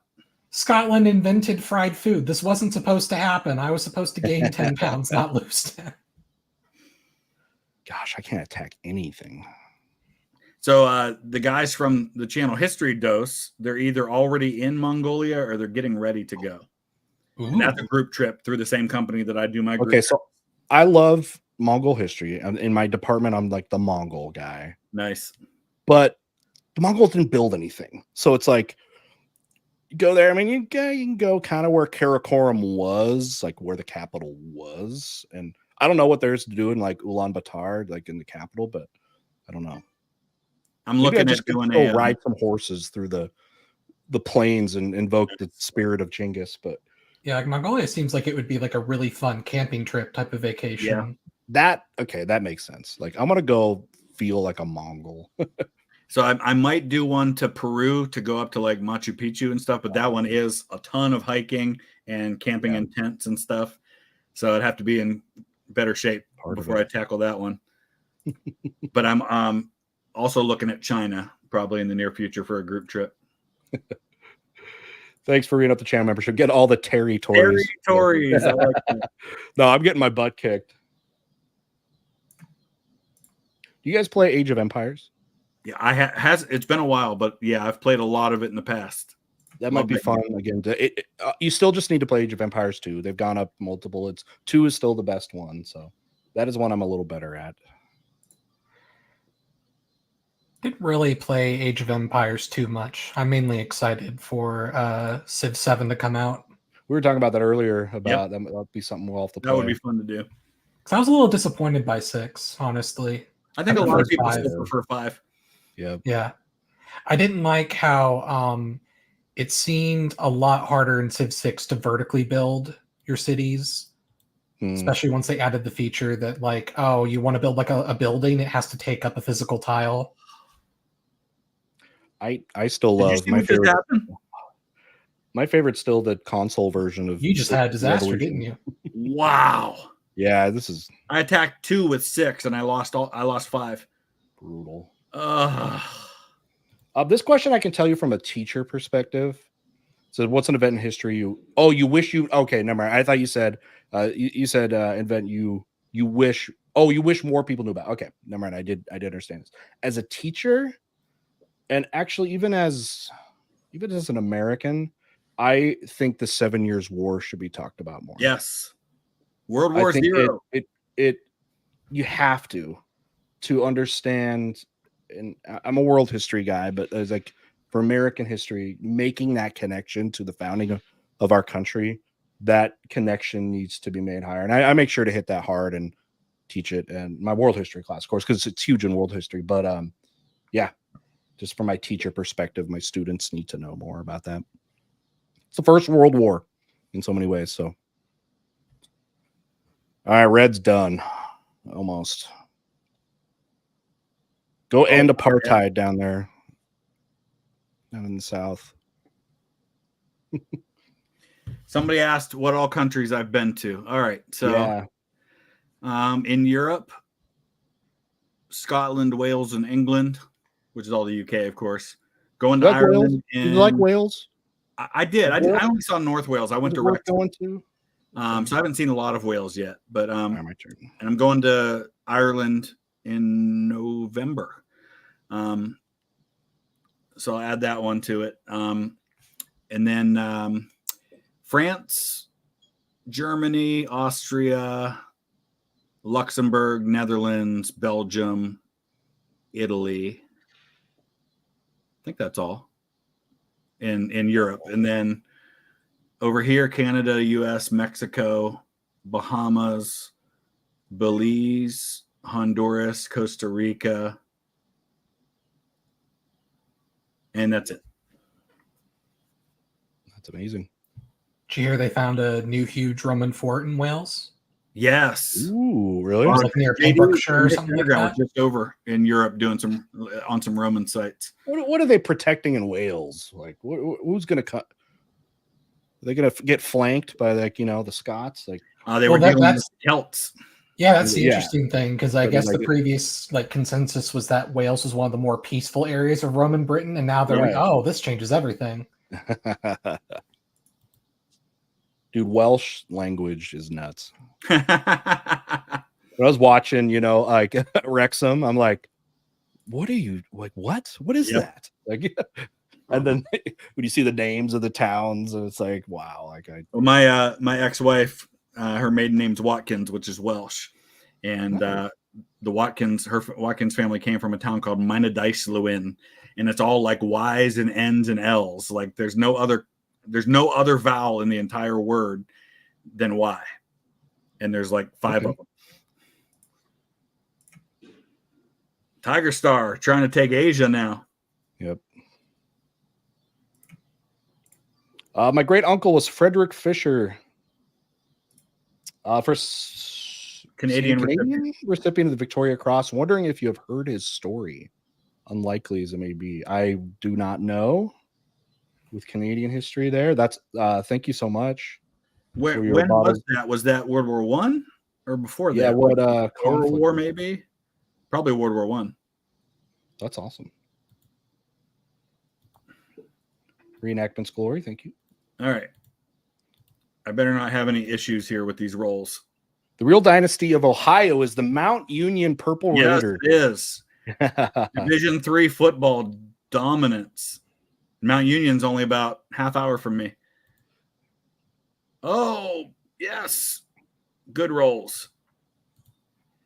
I watched your reaction of my video of like history mysteries, and you said you haven't been to the like Serpent Mound. I haven't. That's down in southern Ohio, about 3.5 hours from me. Is it? But yeah, I definitely need to get there. That's down in Adams County, Ohio. It's down on the Kentucky border. I would like to learn actually a lot more about like Cahokia and the mound builders. I feel like I'm doing a disservice to not look into some of that, where it's like the Hopi and the Adena are the two that were in Ohio.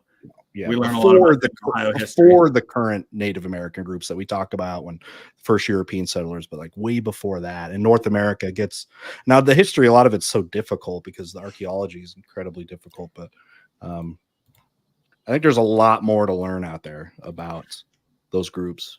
Oh, 100%. Because I've been trying to map North America for the past few years, and I mean, the dates are spotty to begin with, but there's way more north of the Rio Grande than is typically taught in school. Yeah.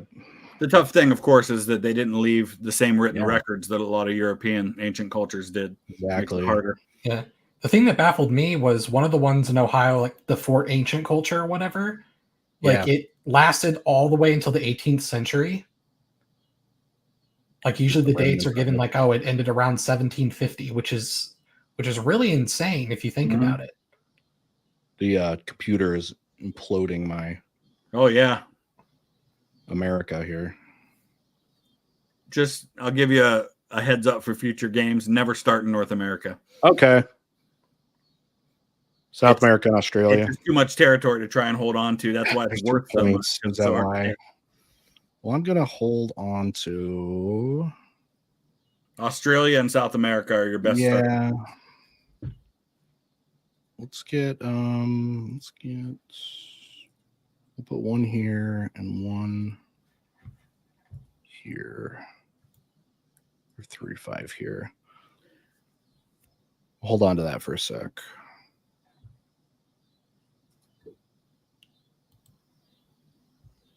And we'll go take Japan. I just hope there's not a tornado. Divine wind.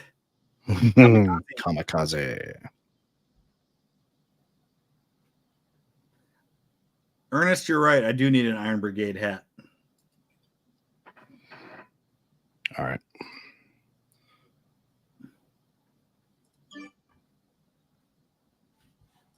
We're good. Okay. If you plan to do this again, may I recommend Drakenfell. Yeah. Drakenfell. Oh, he's a UK naval historian on YouTube. He covers ships and battles from the age. He does like in-depth World War II. I don't know him. Videos about. Yeah, he does great stuff. Okay, yeah, I don't know him. It's really good stuff, but it's just I don't know enough about naval history to feel like I could do it justice. Like, that's why I add anything. Do you take that into consideration with like channels and videos you cover?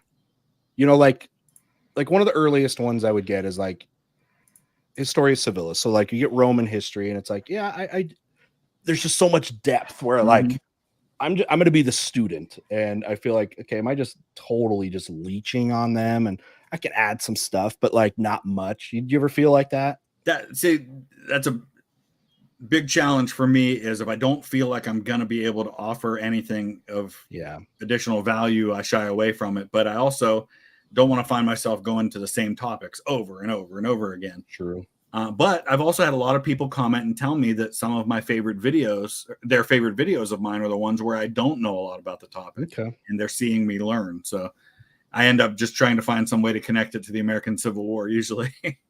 Well, I can see it. Yeah, I can see that happening, because then I'll get like a lot of people like engagement in the comment section. If I don't know, I want to make sure to like ask questions as I'm watching it. Like, okay, what are they talking about right here? Like, let me know in the comments. And I feel like some people like that. It's like, hey, you can teach me something, you know. And so we'll meet again. Don't know where. Don't know when. Albrecht the poet. Interesting name. All right, let me put on REM because it's the end of the world. It's the Zach donated 10 in yours. Thank you, Zach. Yeah, even though you're an Astros fan. Zach's been a supporter of the channel for a long time. Awesome. Go Blue. 3 in a row and national championships. Yeah, you're gonna lose the one you already have. Why? They're gonna take it away because of all the scandals, I think. Oh yeah. I see what you're saying. Yep. Michigan. I'm going to that game for the first time in my life. I've never been to an Ohio State game, and I'm going to the Ohio State Michigan game. In fact, the guy who set that up was in the chat earlier. I don't know if Kevin's still here, but he was with me when we went to Germany and Austria on our group trip last fall. And he lives in Michigan. He's a Michigan fan. And he messaged me and said, hey, you want to go to the game? I'll get the tickets. And I'm like, yeah, that'd be awesome. So we're going, 3 of us. Jonathan, who's from Cleveland, is going to go too. Awesome. How many does Ohio State Stadium seat? It's a little over 100,000. It's about the same size as Michigan's. I know Michigan's is like that. It's just, sorry, it's my turn. All right, Greenland. You know what? Screw Greenland.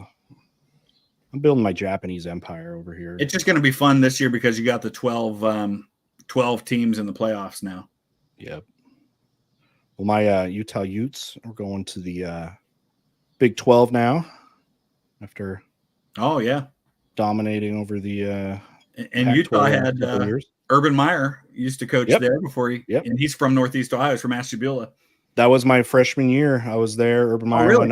went undefeated with Alex Smith was a quarterback. And then he went from Utah to Florida. Did so well a couple years and then just bailed on us for Florida. So, so you're welcome. I've been consuming so much Australian media lately that when you said Utah Utes, I was imagining their mascot was an Australian truck. It is a Western tribe, but yeah. How about so who was the Australian? Oh, their swimmers are good. I'm thinking of the Norwegian guy that just broke the world record in the pole vault. I thought he was Australian I didn't see because that. of the colors of his uniform, but yeah. Pole vault's crazy, man. That's like the scariest looking Olympic event. Yeah. I want to watch the high schoolers. Coach in high school was a pole vaulter at Kent State, and he still had the scar on his ankle to where he had a compound fracture of his foot from pole vaulting. From that. So with our soccer practice, we're on the turf in the middle of the football field, and there's a track on the outside. So the track people, they practice, and our school, whatever, has had really good pole vaulters, some state champions, and I would just get nervous watching them practice. Like, But I do have a gruesome pole vault story. I'll tell you, our neighboring school, the pole vaulting coach, is right next to where you plant the pole, right? And a kid is going. He's going to practice. He runs. He plants the pole vault. The pole snaps, and the trajectory of it goes right into the coach's nuts, and literally exploded. Jeez, one of his testicles. What? It exploded. Oh my gosh! It fully destroyed it. I know you wanted to hear this story, but fully destroyed it.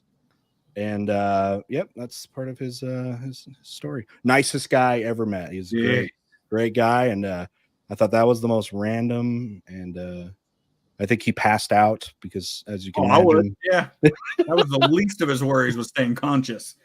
You should have struck me down. Oh, I guess I probably could have, huh? Yeah. Yeah, I had enough army. You had it in the bag. Yeah, and you've got 5 cards. Yeah.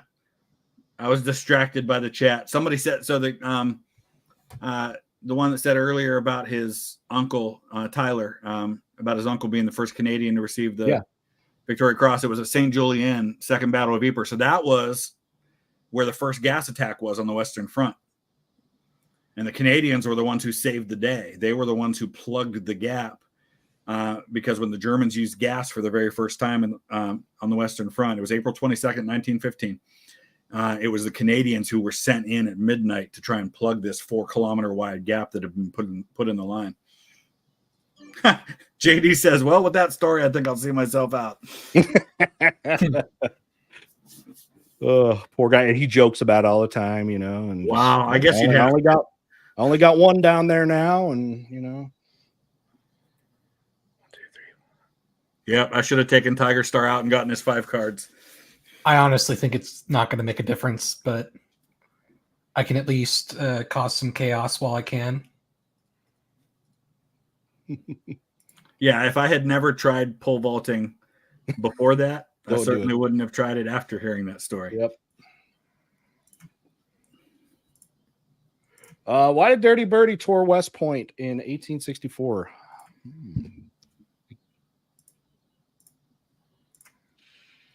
Is that a joke?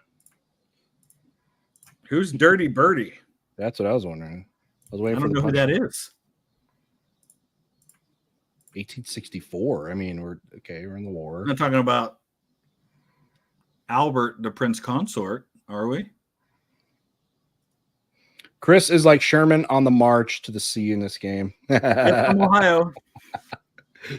Thank you, Grant. I haven't marched on Atlanta yet, but I'm getting there. John asked, have either of you been to the World War II Pacific Museum in Fredericksburg? If not, go see it. No, I have not. No.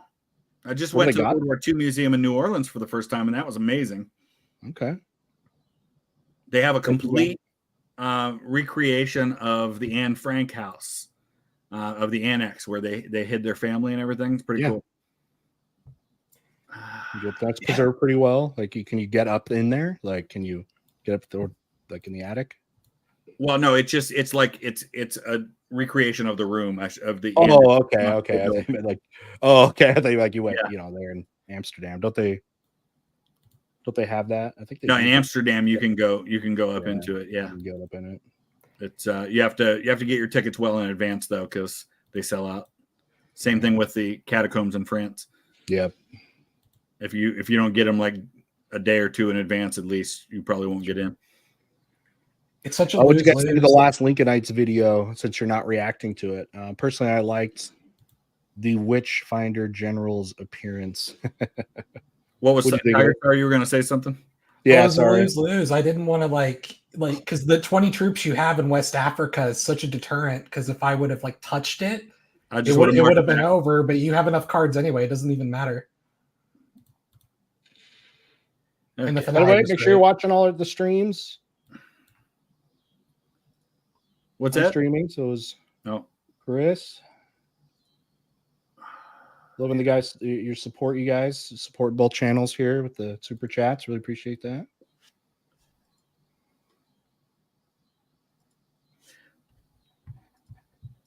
Yeah, I haven't actually watched it yet. The last, I saw the first part. I kind of forgot. I'll be honest. Like I was like, all right, I was gonna do it, and not reacting to it. I spend so much of my time watching videos I am going to actually, react to. But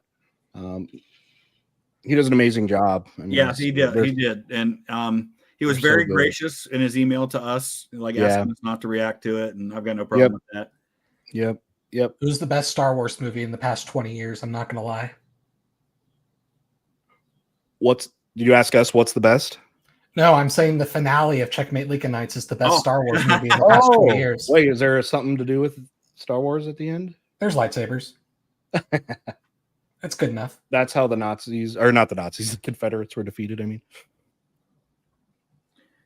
the best Star Wars movie in the last ever. I think the best Star Wars movie period is Rogue One.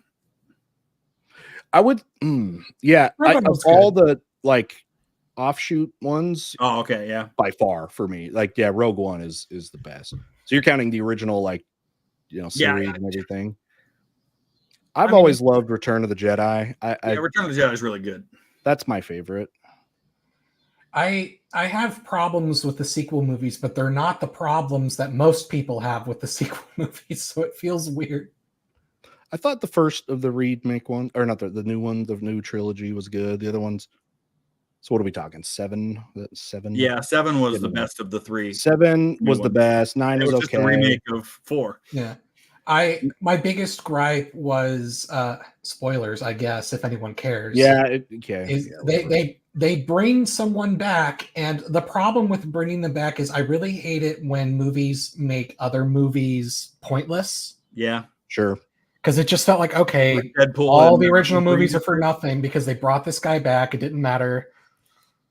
But you're like, just kidding. Yeah, I don't like that. I do feel like I'm gonna give oh my god, who directed the first and then the last one there? Brian J. Abrams. Oh yeah, Abrams did. Yeah, Johnson was the one in the middle. I thought did a pretty good job trying to salvage what it was. Yeah, you know what I mean? Like, because the 8 was not great and not very good, and I feel like, but all of a sudden, just like, hey, here's Palpatine for some reason. Like, he's back somehow. Shut up about why he's back. He's back. Okay, here you go. And I've heard things about this where for some people it's more about the aesthetics in the universe and just turning your brain off and enjoying a good spectacle more than anything. And I understand that. And those seem to be the people that enjoy the sequel movies. But I kind of prefer a consistent story. Yeah. So Yeah. And I've heard speaking Andor of good. universes that were brought back, Indiana Jones, which I always love Indiana Jones. I liked The the most new one. recent one totally redeemed the awful one before Yeah. it. really, I did like the new one. The new one I really enjoyed. How really, I Can we I've heard a lot spoil of people that? didn't like it. To me, I guess we could probably spoil it by now. Can we To spoil? me, after Raiders and Last Crusade, it's the third best one. Yeah, I can do that.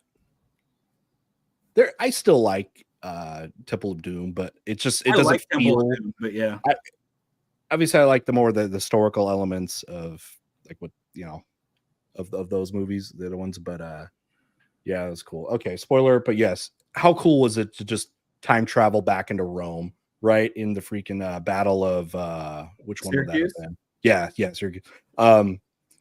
And yeah, I just think that was cool.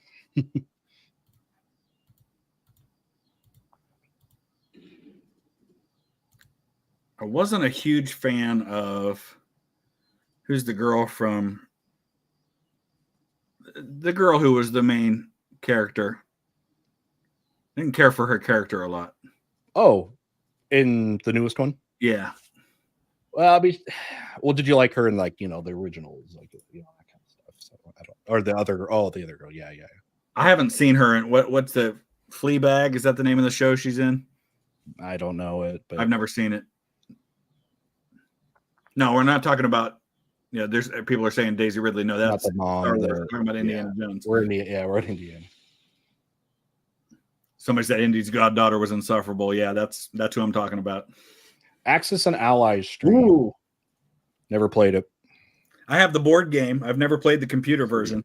I have students that have talked about that like I have a student that's really into. He's like, no, I will only play. White just invaded South America. Look at that. Hey, I'm slowly building out of Asia here. I have a video though that either of you should react to if you get the chance, since you like Indiana Jones. There's a YouTuber named Gabby Bell. Okay. And she did a video on the history of the Indiana Jones hat. Ooh. And specifically the people who have gone out of their way to try to recreate the hat, because it was originally made with like a company and a process and a leather making tradition, or not leather, whatever the material is, tradition that doesn't exist anymore. It was actually really fascinating. Oh, interesting.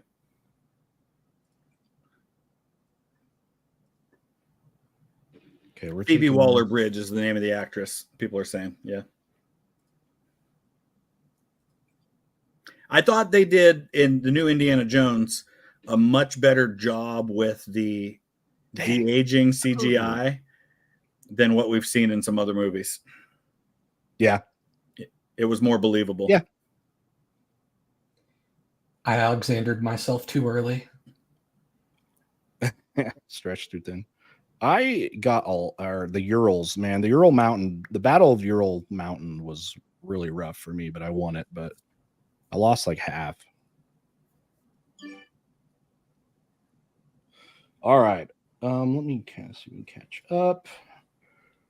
I have to ask, is that your uniform, Chris? Or did you beat up a Tunche and take his recompense for being wrong about gods and generals? No, that is a Union Lieutenant Colonel's coat that I bought in Gettysburg. Awesome. And the Union didn't have shortages on outfits unlike the Confederacy, so I don't think he would have had to have done that.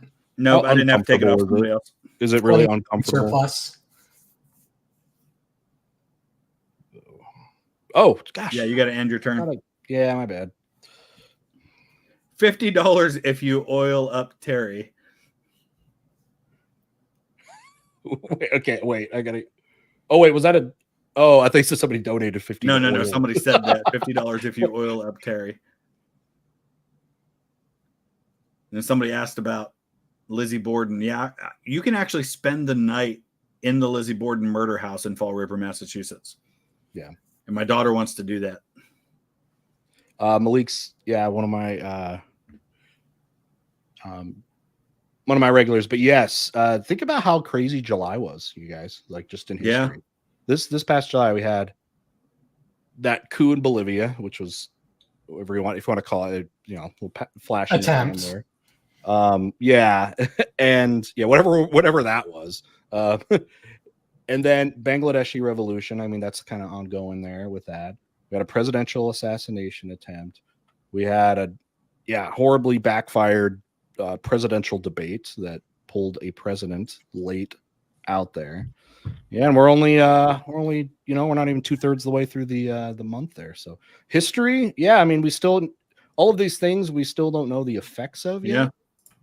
I think the debate will be talked about for a long time, though, because of the impact it had on the election. I have said that I think that debate will go down in debate history. It'll be one of the biggest because when you think about impactful ones, we'll see what it is going to depend on what happens with the election here. But like, we could be talking about in the breadth of Lincoln Douglas or say maybe Kennedy, Nixon. Yeah, JFK, Nixon. I think that we talk about that a lot of being a televised debate and the impact that's had on history. I think it could be in that next top, like in that top 3, depending on what happens here. So yeah, obviously, if Trump ends up winning the race, it'll be less impactful than it would have been if Kamala Harris ends up winning. Mm-hmm. So we got to hold our horses on that, but I think it has the potential to be a really important historically. Just like thinking teacher brain here. Well, I, for one, am excited for the Soundgarden ticket 2024. Look in California, feel in Minnesota. Let's hope they don't get outshined. I was very sad to see that Aerosmith had to retire from touring. They've been doing it forever. They've been a band for 50 years. Yeah, how was that even? I didn't even know they were. Yeah, they were doing it. They'd sold out a bunch of tour dates, and I guess his voice is shot. Mad Koyama. So hey, since we're both streaming this, are these are chats like they combine them on StreamYard, huh? Yeah, it does. It's combining. I don't know. Yeah, that's one. That's kind of that's cool. I like that. That makes it really nice to keep everything together that way. I didn't know they had that feature. Anyway, this one says, big fan. While researching after the recent assassination attempt in June, one attempt that I don't hear or read about as often is the attempt on Truman. Yeah, there was a White House police officer. I do not know much about that one. What? White House police officer was killed defending Truman. I think that happened over at the Blair House when he was staying there during the renovations. Okay. I want to say it was in like 48, maybe. But yeah, it was a pretty serious attempt. Somebody was killed in that attempt. By the way, we were doing a samurai last stand in Japan for me.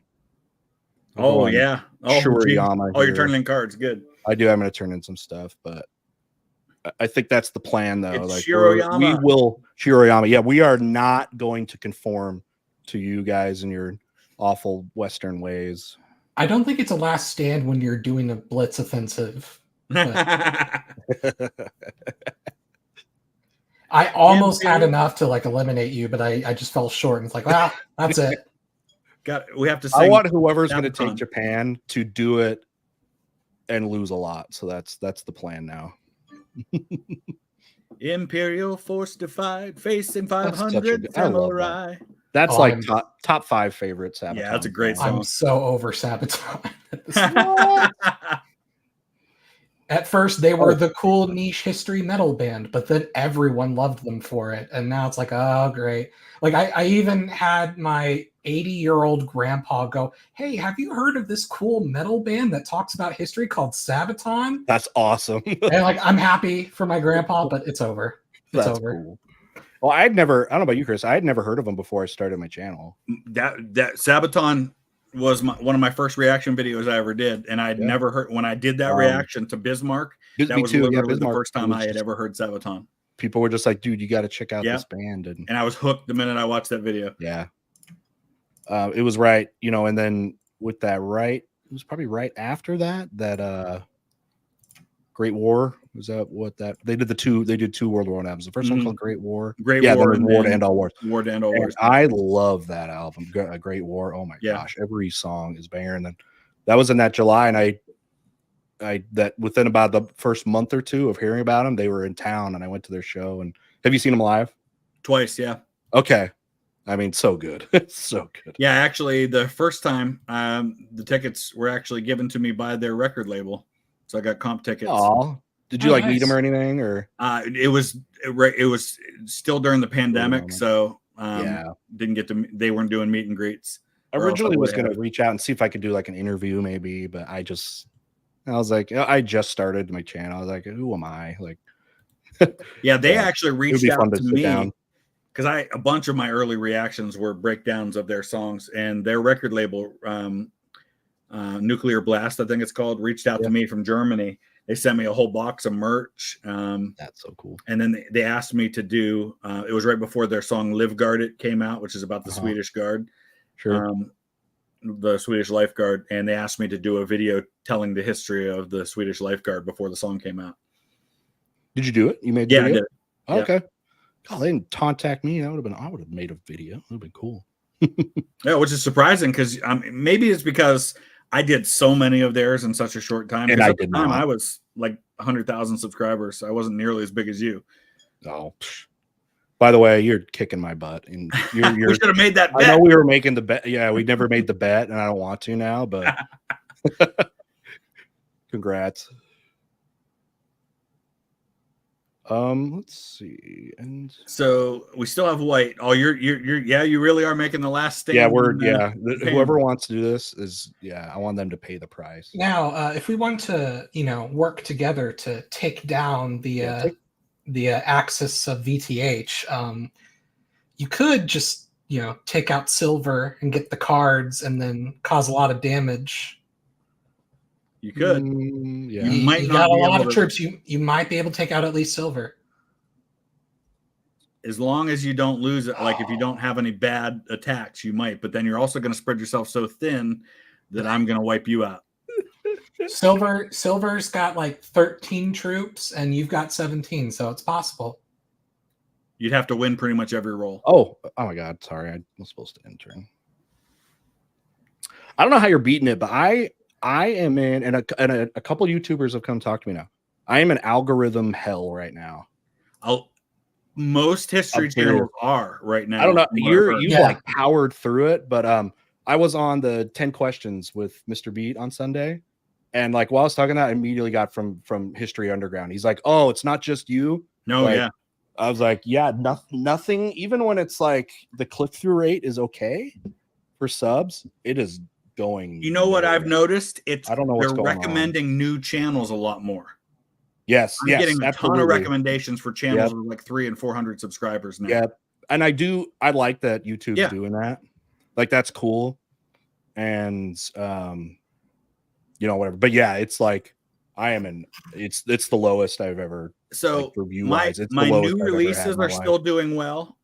But my older videos are not getting nearly the views they normally do. So overall, my channel's pretty flat, but my new videos still do well when they come out. But I'm not getting like I've got a lot of videos that usually get like 100, 200, 300 views a day, and they're getting 50 or 60 a day now instead. Tiger Star, are you having the same issue? Yeah. Since like I want to say like the end of June. Yeah, it's been lower click-throughs and lower views. But at least for my channel, it seems to be pretty cyclical. A few months doing bad, a few months doing good, just kind of on and off. Mine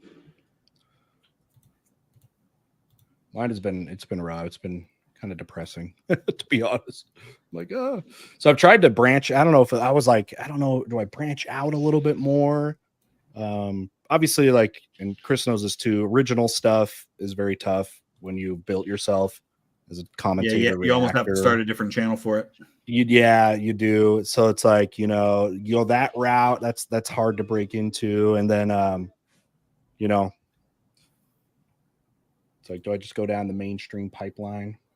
It's like, I'm out of like Family Guy history videos to check out and that stuff that does well, but I'm like, I'm out of it. So, all right, do I go to the dark humor Family Guy route? Like, some weird, like, I'm like, I don't want to do that. But, and what's funny is for you and I, since we have such similar channels, how often we'll both do the same video.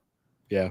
And one of us, it'll do great, and the other one, it doesn't do good at all. And I could tell we both inform ourselves of that. We're like, oh, he's covered this. Okay, I'll do it. And then, yeah, it doesn't, like, you doing well on one has no effect on if I do it. It has no effect. And I don't know, which I think is too bad, because I feel like people would like it if it was recommended. If you had one and then I did the same one, you'd think somebody would, like, people would like that. I don't think it's being pushed or whatever. But anyway, I don't know if chatters want to hear about us whining about the awesome stuff that we all get to do. Anyway, all right. I have not done super chats for a while. I'm gonna act as the MC here. So, oh wait, let me click next phase real quick. Liberate the Americas. Do it. Freedom. I can't. Well, I got to go through freaking Kamchatka first. But look at that block. Look at Chris's block. That would be take it out now, or he'll take you out next turn. Those are your options. So listen here, Mr. Terry. He's trying to make us both weak so he can win. I get it. Divide and conquer. But yeah. I'm not going to attack you. Both I'm not going to waste my army attacking that. Yes, you are. It won't even on be Asia. I want to solidify. I'm just going to watch the world burn here. You have to have designs on the whole Fuji world. here. That's the game. But not yet. Not yet. All I'm saying is that it's going to take you out. Wayne, thank you so much out of Australia. Nice. Thank you so much. I've watched VHH and Mr. Content for years, and I really love it. I love how respectful the community is, even with different social, political, and religious backgrounds. Yeah, I've kind of said this before. I think that over the history community is absolutely fantastic. There is no rifts that I've noticed, at least, and I feel like with Chris and I, we have our feet in kind of everybody's communities just because we cover so much that I don't feel, that there's any. Everyone wants to help each other. Everyone wants to work with each other. No one's stepping on each other's toes. And I know that there's a lot of toxicity in so many YouTube communities, especially the one. I mean, so many of them, it's rage baiting, and it's the political, the people that just do like politics. That's getting really bad right now too. Like the people that cover that, they're all forming alliances and like. Yeah, and I haven't. Stuff. Oh, is this? It is my turn. But thank you, Wayne. Thanks a lot. Yeah, and I've started to dabble a little bit into talking about some of that stuff because it always does really well when I do. But obviously, I always have a lot of fear about that because I know how toxic that can be. Yeah, for sure. Yeah. What's the move? Well, Tiger Star did the right thing by marching through and making sure I didn't get those reinforcements from the continents. That's exactly what I would have done in his situation. All right, John has ranked his Italian cities: Venice, Florence, Cassino, Rome, Pompeii. See, when I was in Italy, I did not have time to go to Venice. I did not have time to go to Venice. So yeah, I haven't been to Venice yet either. But I was with John and the other four, and Florence was my one. Oh, I have to go Pompeii first. I spent a few days in Genoa. Did you? I haven't been to Genoa. Florence, Cassino, Rome, and Pompeii. It's not touristy. It's a port city. I went there because when I went to Italy, I was joining my brother who was already doing a study abroad, and his was in Genoa, so I spent a few days there. Like, wouldn't have gone there otherwise. I mean, you can go to the place that the Genoese totally made up as Christopher Columbus's house. Totally. Oh, it just happens to be there in the middle of all these modern buildings and it's untouched. Yeah, right. Bullcrap. But other than that, I mean, it's just a port city and there's actually quite a bit of theft and stuff. So, but I mean, it's still cool. It's Italy. It's still cooler than most places. But yeah. All right. I'm just building up Japan. No, just die. You fool! You've doomed us all. What he means is you've doomed him. Yeah, that's included in all. It's both of us. Sean, yes. Have you heard of the Cambrian Chronicles? Yeah, I just subscribed to them. I'm going to probably do some of their stuff soon. The Cat Laws video was great. Thank you, Sean. Quattro, he donated a membership on your channel. Very nice. Oh yeah, I think you Sacramento answered this Kings. one. Yeah, you answered this one. Thanks, Como, Yep. for countries you've been to. I wish more people knew about the Mexican Revolution. Mexico City changed hands 9 times. Yeah, and that war brought us John Pershing. Yeah, Americans. A top 5 most badass photo of all time of Pancho Villa and Zapata just sitting in the Mexican Congress like a boss. We never did get him. The year before last, the College Board decided that the AP, the final for the essay, the DBQ, the biggest portion of the test for essays, was Mexican Revolution. Yeah, a lot of Americans don't know about the Mexican punitive expedition. Yeah.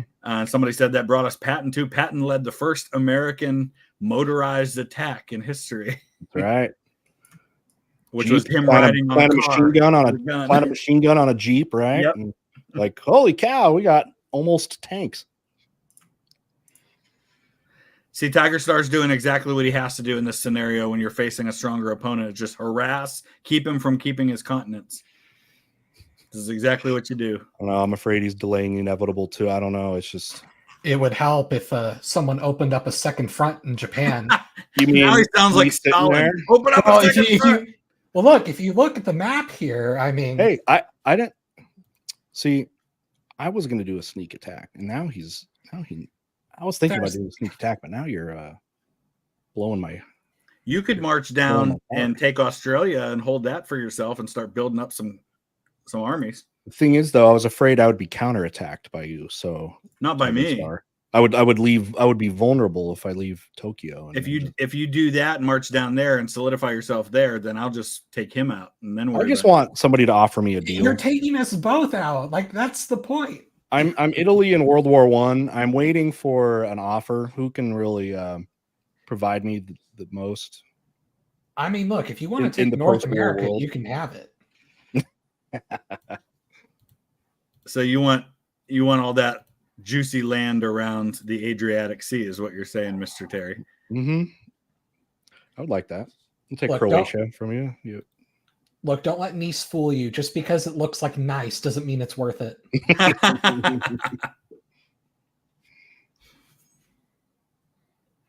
I could get you some sand in Libya.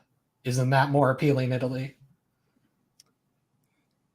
I can help with this teaching question. So, going to start as a substitute teacher in the fall. Oh wait, let me play my hand first, real quick. Let me drop this. Attack Kamchatka. I'm hearing some orders, but not any like assurances here. I mean, you'd get rid of the biggest threat next to your borders. Take this. Oh!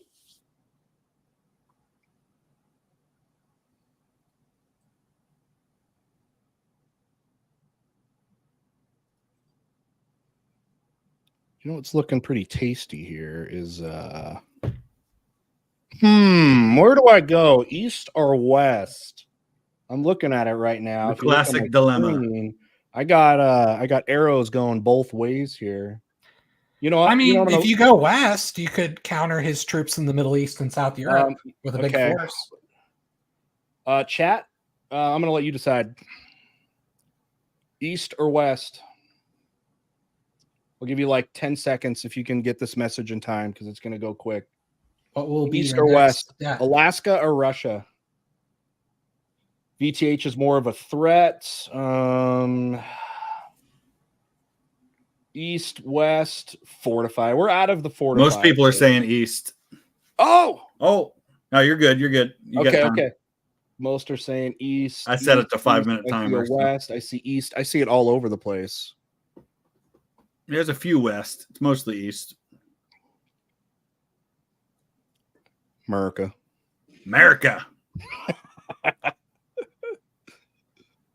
I don't like that Alaska is missing that whole part that goes out to the Aleutian Islands.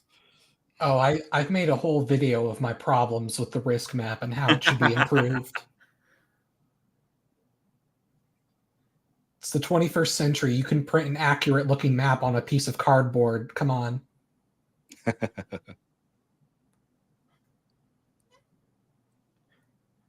Go ahead. Go through me. Get rid of them in North America. I got a pulled plug here. You guys didn't think about the Japanese. You were falling asleep on the Japanese here.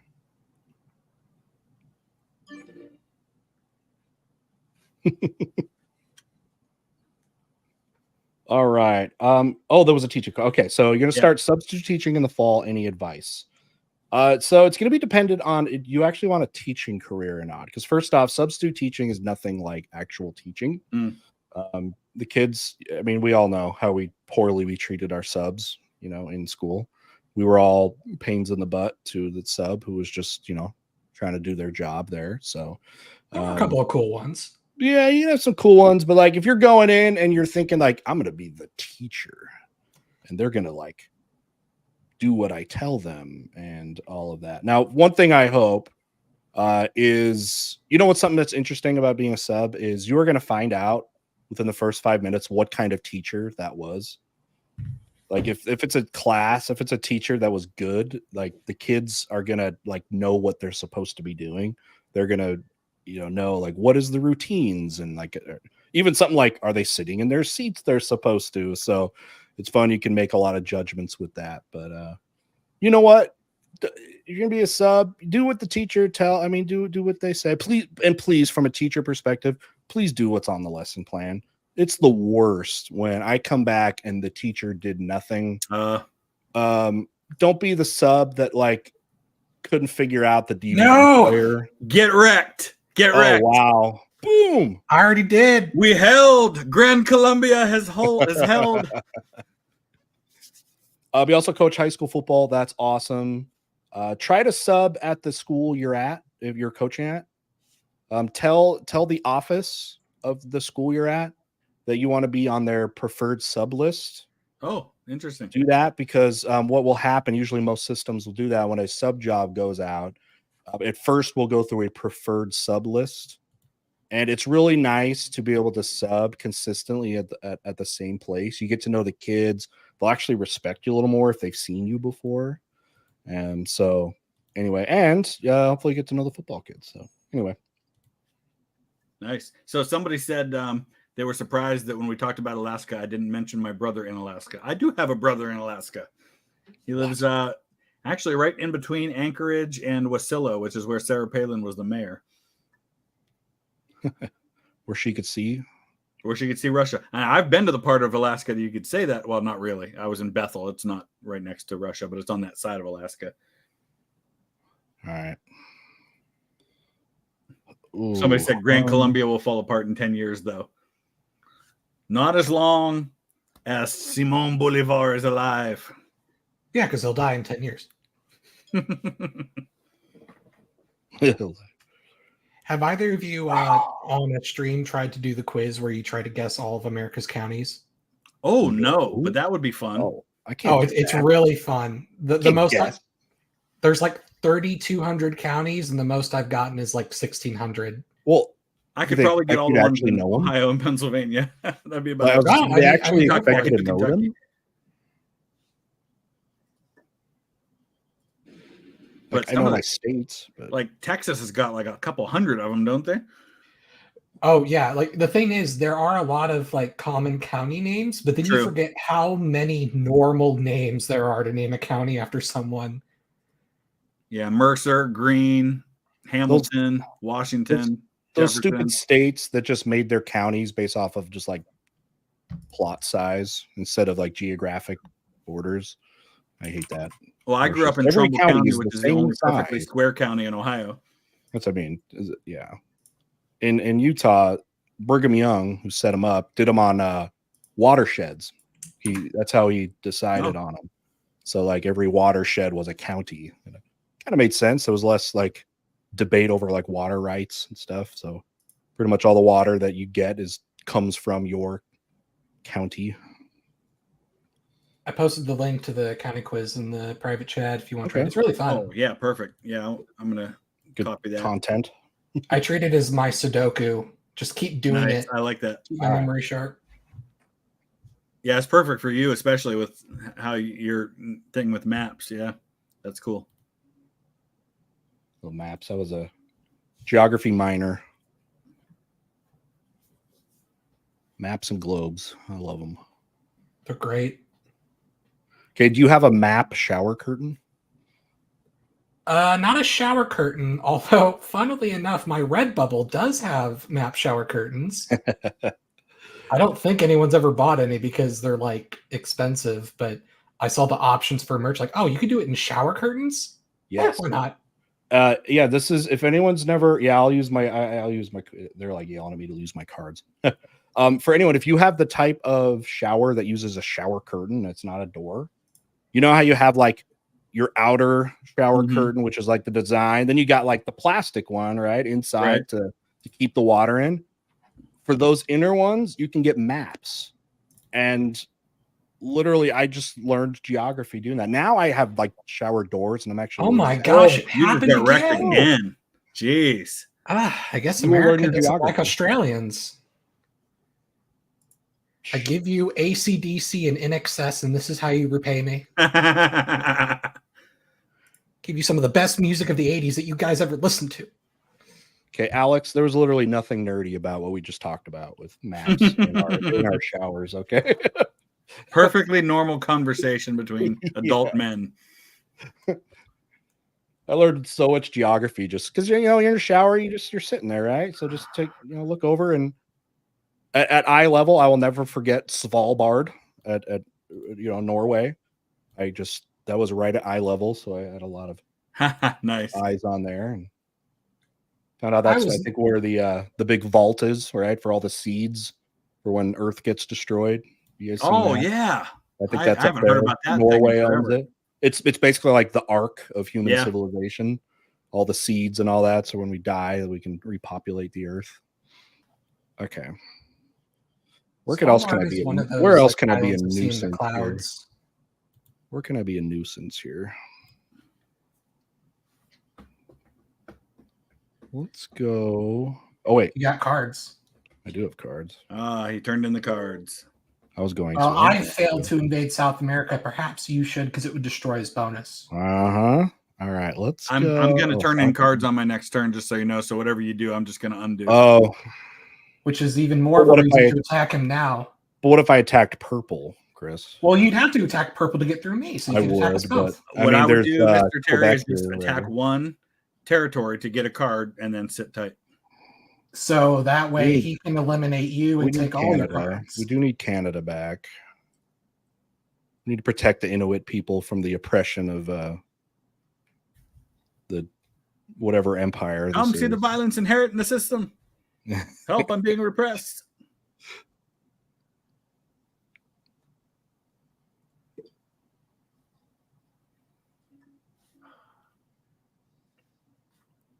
So I like that Emperor Tiger Star is engaging in the same gameplay that I do. When I play the board game, 75% of my gameplay is what I talk other people into doing or not doing. I didn't put use them all as pawns in my game. That was stupid. I thought Northwest Territory is connected to Quebec or whatever that is. But I am frankly insulted that you think I am treating everyone else as pawns. We are part of an alliance trying to defeat the world-conquering empire clad in black down there. Does that sound familiar, everyone? Darkness is covering the continents here. Darkness falls across the land. The midnight hour is close at hand, and they're crawling in search of blood and terrorizing our neighborhoods. Exactly. It's not very thrilling. There had to be a Holy Grail reference sooner or later. Yeah, glad I could oblige. White whale, Holy Grail. Dennis the peasant that's my favorite scene in a movie full of favorite scenes. Okay, the other day I'm not a huge like Monty Python person, but for the first time I saw Philosopher Soccer. Have you seen that one? The Philosophers? No. Oh my god, okay. It actually might be funny to react to for you. It's the German philosophers versus Greek philosophers, and it's a soccer match. Oh, nice. Philosopher soccer. Yeah. And I don't know how much I want to say it, but like someone gets hurt. Karl Marx is like coming off on the bench, and like he comes off, and then but all they want to do is philosophize and like not play so much. So they just want to argue. Nice. It's actually real. It's really Oh, it's a funny. Monty Python skit. Okay. It's a Monty Python sketch. Yeah. Yeah. Okay. Look it up. Like philosopher football or something. That's awesome. And it's like All 3 right. minutes, so it's fun. Check it out sometime. Not really much I can do. Let's hope for a My miracle. favorite of theirs, other than in their movies. Oh, there you go. Is the Dead Parrot sketch. I don't know that one. You haven't seen that one? No. They would do it in their live shows too. It's oh my gosh. He has ceased to be. He is no more. He's this is if he a were late- nailed to his perch, he'd be posting up the daisies. He is an ex-parrot. Oh, I think we got someone shouting out Emperor Tiger Star in this one. Hey, the fellow Emperor here has made a video about rebutting a guy about sources in history videos. What was your guys' opinion as reactors on the subject about rebutting their sources? I mean, I don't know how much I have never said I'm a debunker or rebutting. Like that's not my goal ever. Going to a video, if it's something very obvious and whatever, okay, great. But I also give a lot of people, content creators, the benefit of the doubt with a lot of things. Like, you know, I don't go into a video with some like list of counter sources that I can arm myself with. I actually feel like, because people have kind of, I don't know if people have pressed you on that, Chris, that like you should do more like that should be the goal of our channel. Is to like refute like people, like be a debunking channel, and like nah, I don't know, like that. Those are bad vibes. Like I mean, I don't 90% want that, of the time. I don't want that reputation. Is just being some I'm a huge fan of most of the channels Exactly. that I do reactions to, and exactly. If there's something that I know for sure is wrong, I'll call them out on it. But I'm not gonna like just go. Like my goal is not to tear somebody apart when I am looking at their video ever. Yeah. My channel is kind of weird because like I guess it's not about debunking a specific person, but there are a lot of maps that you see like in your school textbooks or in your cheap world atlases that are wrong and overly simplified. Sure. So in a sense, I hope to quote unquote debunk how the world is presented on many of those maps and show a more accurate picture. But it's not really like targeted towards anyone. Right. How inaccurate are maps, do you feel like ones that we really, I don't know. It's really the perspective, isn't it, that messes a lot of them up? Yeah, I get that. Like like rendering of different whatever, but like there are some school textbooks that have some of the worst maps I've ever seen in terms of like they just look ugly. They're not drawn, like the coastlines look wrong, like stuff like that. And it's really bad. Because there's difference between like, okay, Mercator map's going to mess this up, but then just like political boundaries and that kind of stuff. Oh, map projections. I'm not even concerned by like map projections half the time. That's just, your aesthetic. Which do you think looks better? But I'm more thinking because like with the North America video I'm working on, when you see like, for example, a map of the expansion of the United States, it's like, 1803, we buy the Louisiana Purchase and we just magically own the entire middle third of the country. I was actually just talking about that the other day, about how just because this map says Spain controls all this and France controls all this and the US controls all this doesn't mean they're occupying that land. There's a lot of people who live there that don't recognize them as being in control of it. I was going to say that there's way more disputed things on a map you look at than you think. Yeah. Yeah. And I'm trying to show North America in that way because you can actually find, like government maps of all the individual treaties we've signed with indigenous groups of taking this little bit of land and that little bit of land and conquering this little bit and that little bit of land. And so I'm hoping to show like a more like accurate picture in that regard. That's awesome. Question, Goverflox. What was the role of the Marines in the USCW? Very little. I mean, it was mostly they were small parties on ships that could help in certain situations. I mean, they did more out west. They did some things like they helped take New Orleans. To They helped Galveston. dig a trench outside of Vicksburg, but nothing significant really. Strike me down. Thank you, Glover. Use your anger. Yes, let it flow through you. So then I threw the whole Senate at him. The whole Senate. Yeah. What do you mean they blew up the Death Star? Who's they? What's an aluminum falcon? Did I just hear they're making a new series that is in between episodes 3 and 4? Oh, is that right? I thought they were don't know if making it's an Old movies or Republic if it's a TV series. I do not like what's happening in Asia here right now. I don't like that 11-man army in Manchuria. We're gonna have to go all in there. Let's see. Gotta at least try to get rid of his Australia. Oh, I'm not getting down there. That's the best you're gonna do unless you can take Mexico and get into South America. I need someone to distract him. Talk about Wilson. Somebody start talking about Wilson. Hey, look, in a chat. Michigander. Be angry at him. Yeah. I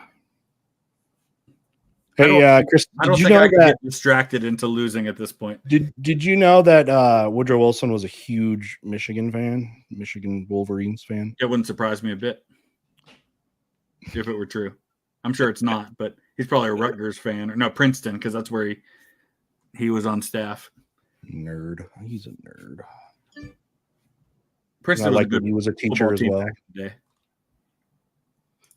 day. You think he gives teachers a bad name? He gives teachers a terrible name, especially history teachers. Hey, Birth of a Nation was like writing history with lightning. Okay. Yeah, in the sense that the lightning zapped the history book and disintegrated it. Yeah, exactly.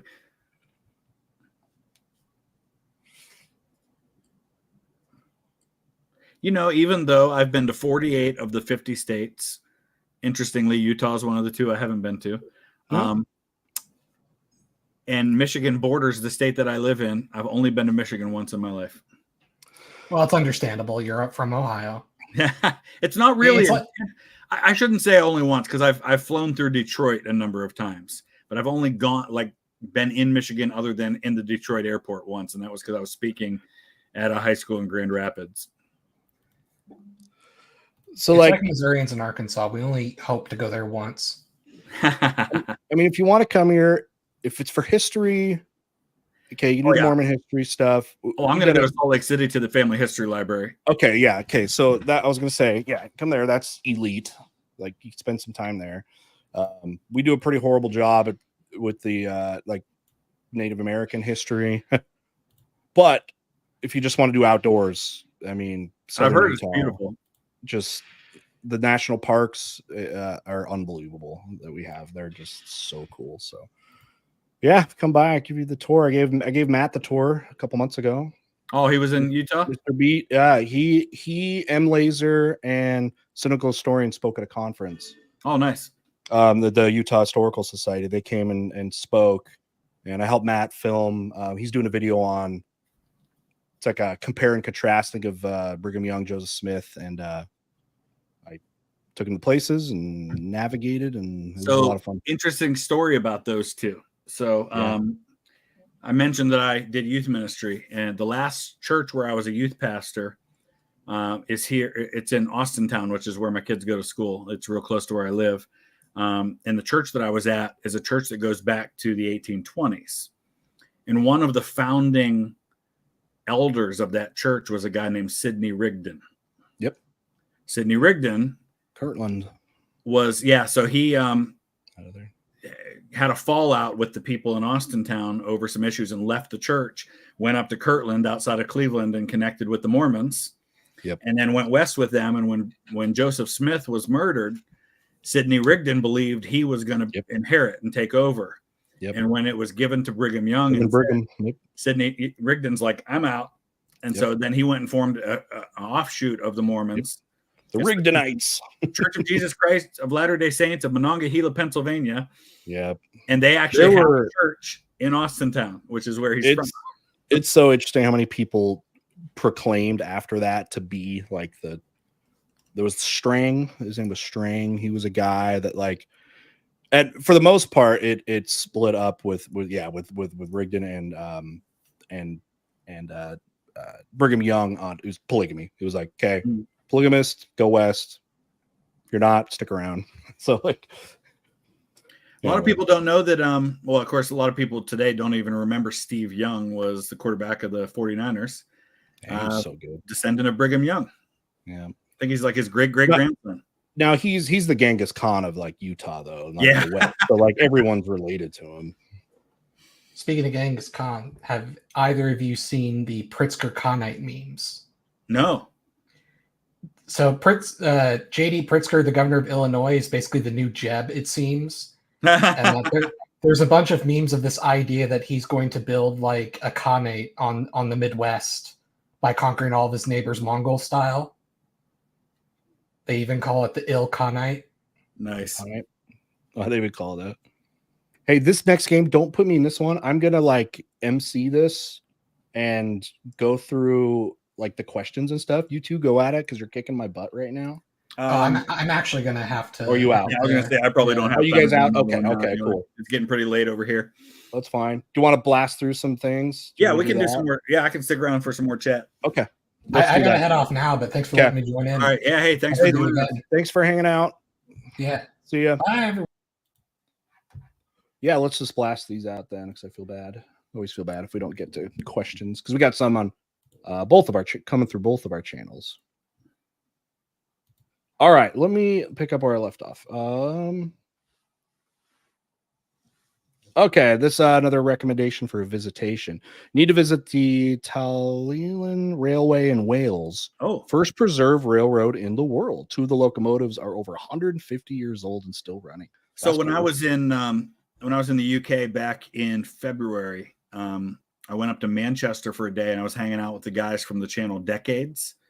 And the one guy, he's better known for his a gaming channel, Fishy, I think it's called. He has like a couple 100,000 subscribers on his gaming channel. But so they took me around for the day, and one of them works on one of the old steam locomotives there. So they took me to it in Manchester. It was pretty cool.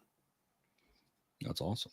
All right, first president to have electricity and to have feared it. Now, does that was go ahead. Wait, are we talking about in the White House or just the first Benjamin Harrison? Other ones? Okay, Harrison. Did he fear it? He was so afraid of electricity he wouldn't touch the light switches. Okay, he'd leave the lights on. I'll be honest. I think I would have been like that. It was scary. And thanks Edison for shocking the elephant to make us all scared of like Topsy the elephants. Yeah, the big battle with Tesla. What's his name? Yeah, Westinghouse. So with like AC, Tesla wants to kill your family, you know. So I love that stuff. Yeah, let's get some 07s in chat for Topsy the elephant who died as a result of that war. All right, VHH, you played EU4. Yes, that's another one that's intimidating. It is my kind of game, but surprisingly, compared to other Paradox games, I never got into it as much. So I think this would be definitely my favorite Paradox game. I think I would like this more than Hearts of Iron. I think you probably would too. And it's just a little the world history aspect, because doesn't it start basically like fall of Constantinople kind of thing, like 1450s. Yeah, 1453. I think that era I would love. It basically you can do a whole thing where you start with Crusader Kings in like the year 800. You play through that. You can import the map into EU4. You can import that game when it's over into Victoria. And then you can import Victoria into Hearts of Iron. You can play all the way like 1,000 years of history. It's great. You ever tried it? Have you ever done that? I've done it. Yeah, I didn't do it on the channel, but I've done it. It's got to take forever. Tyler says correction on Fred Fisher's free Canadian from the Canadian Expeditionary Force. Oh, yeah. Okay, was Second Battle of Ypres. Yeah, that was where the gas attack was. St. Julian. Brutal. New member. Thank you, David. I think he joined your channel. Let's see. Malik, please play VTH drinking game. I said Northeast. Oh yeah, Northeast Ohio. Was that part of it? Ohio was one of the things in the drinking game. Is that game literally? Well, is that game designed to like? There's no chance you're not going to get drunk. Oh no, heck no. I mean, if you're drinking alcohol, even if it's just beer, you're going to get drunk if you are playing the drinking game. Have you both watched I, Claudius? No.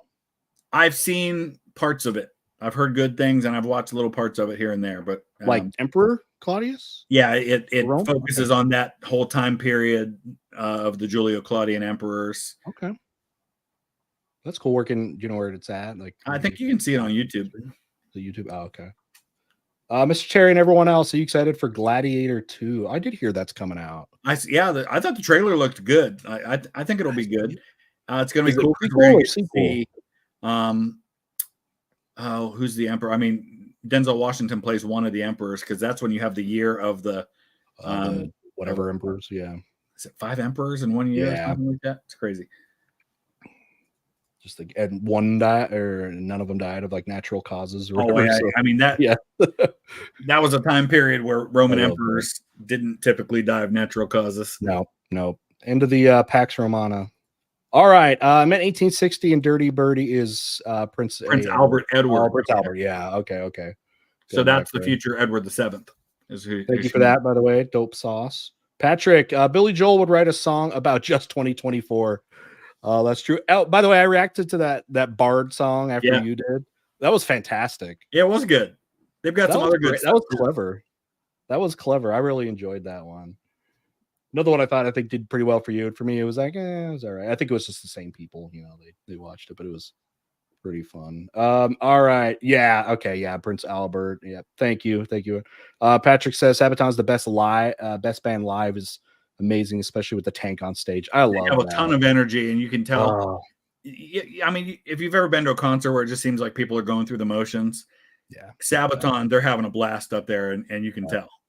And they seem super authentic with the crowd, and like they'll just gas you up saying, "Oh, you were the great crowd," but it was great. But so the one I went, they were the headliner, which was great. Yeah, I haven't seen them headline yet. So I feel, and I don't know, but I would feel like the headliner way is probably the best because they're probably gonna do the most decorations.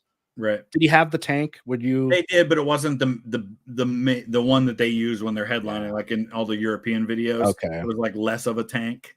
They did have that when I went, and then with the barbed wire and all that, like it's, oh my god, it's so cool. Oh, and I'm so sad Tommy left the band. Yeah, but they got one of the guys back that had been there before. So yeah, and I mean, Tom. Oh my gosh, what a talented.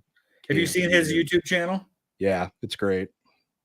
And he was kind of, he getting a little overshadowed in the band because he's so insanely talented. I get it. Maybe he do his own thing, but anyway.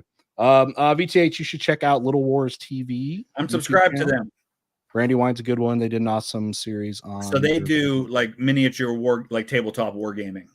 That's awesome. So it's pretty interesting. Jenk just says thanks. Thank you. All right, here's one. A fun game. Thank you, Wayne. Fun game to play around the Mediterranean. Look out for is the Venetian winged lion carved into the walls and buildings all over the place. We call it Venice was air. Okay. Quattro is back. Would love to see a reaction video about the 201st Fighter Squadron, Mexican Expeditionary Force during World War II, where they saw action in the liberation of the Philippines. There's something that never gets talked about. Yeah, I didn't know about that at all. Not at all. I mean, yeah, that would be worth talking about. Yeah. It's crazy how many holes there are. Like you think about history and you just can just find something like that. Is this Tanner, all probably my distant cousin. Tanner? Yeah, one of your buddies. Related to me, so I think these are mostly common. Okay, there's just a couple left. Yeah, it went well. I won both games, so yeah, I'm not complaining. Stud. I had no chance. All right. Okay, just Valentino says, here you go. Thank you. Who will win a fight, Washington or Lincoln? Well, Lincoln's the wrestler. Do you have to give it to him? I think so, just because Lincoln was pretty much undefeated as a wrestler. Yeah, Wrestling Hall of Fame. He had one loss, and the guy may have cheated. Washington was really gross. I don't know if it would scare Lincoln. Like once he starts opening his mouth and showing all the Oh, yeah. crap in there, I mean, I don't know how close I want to get to Washington. Yeah, I mean, in Washington, I believe Washington might have also been known as kind of a wrestler himself, but they were both tall. I mean, Washington was 6'2". Yeah, huge for their day. Man. So was Thomas Jefferson was pretty tall. I think Thomas Jefferson was 6'2" as well. Greetings from Cedar City. That's in southern Utah. Terry forgot to mention Utah has a really good Shakespeare festival. Actually, they do.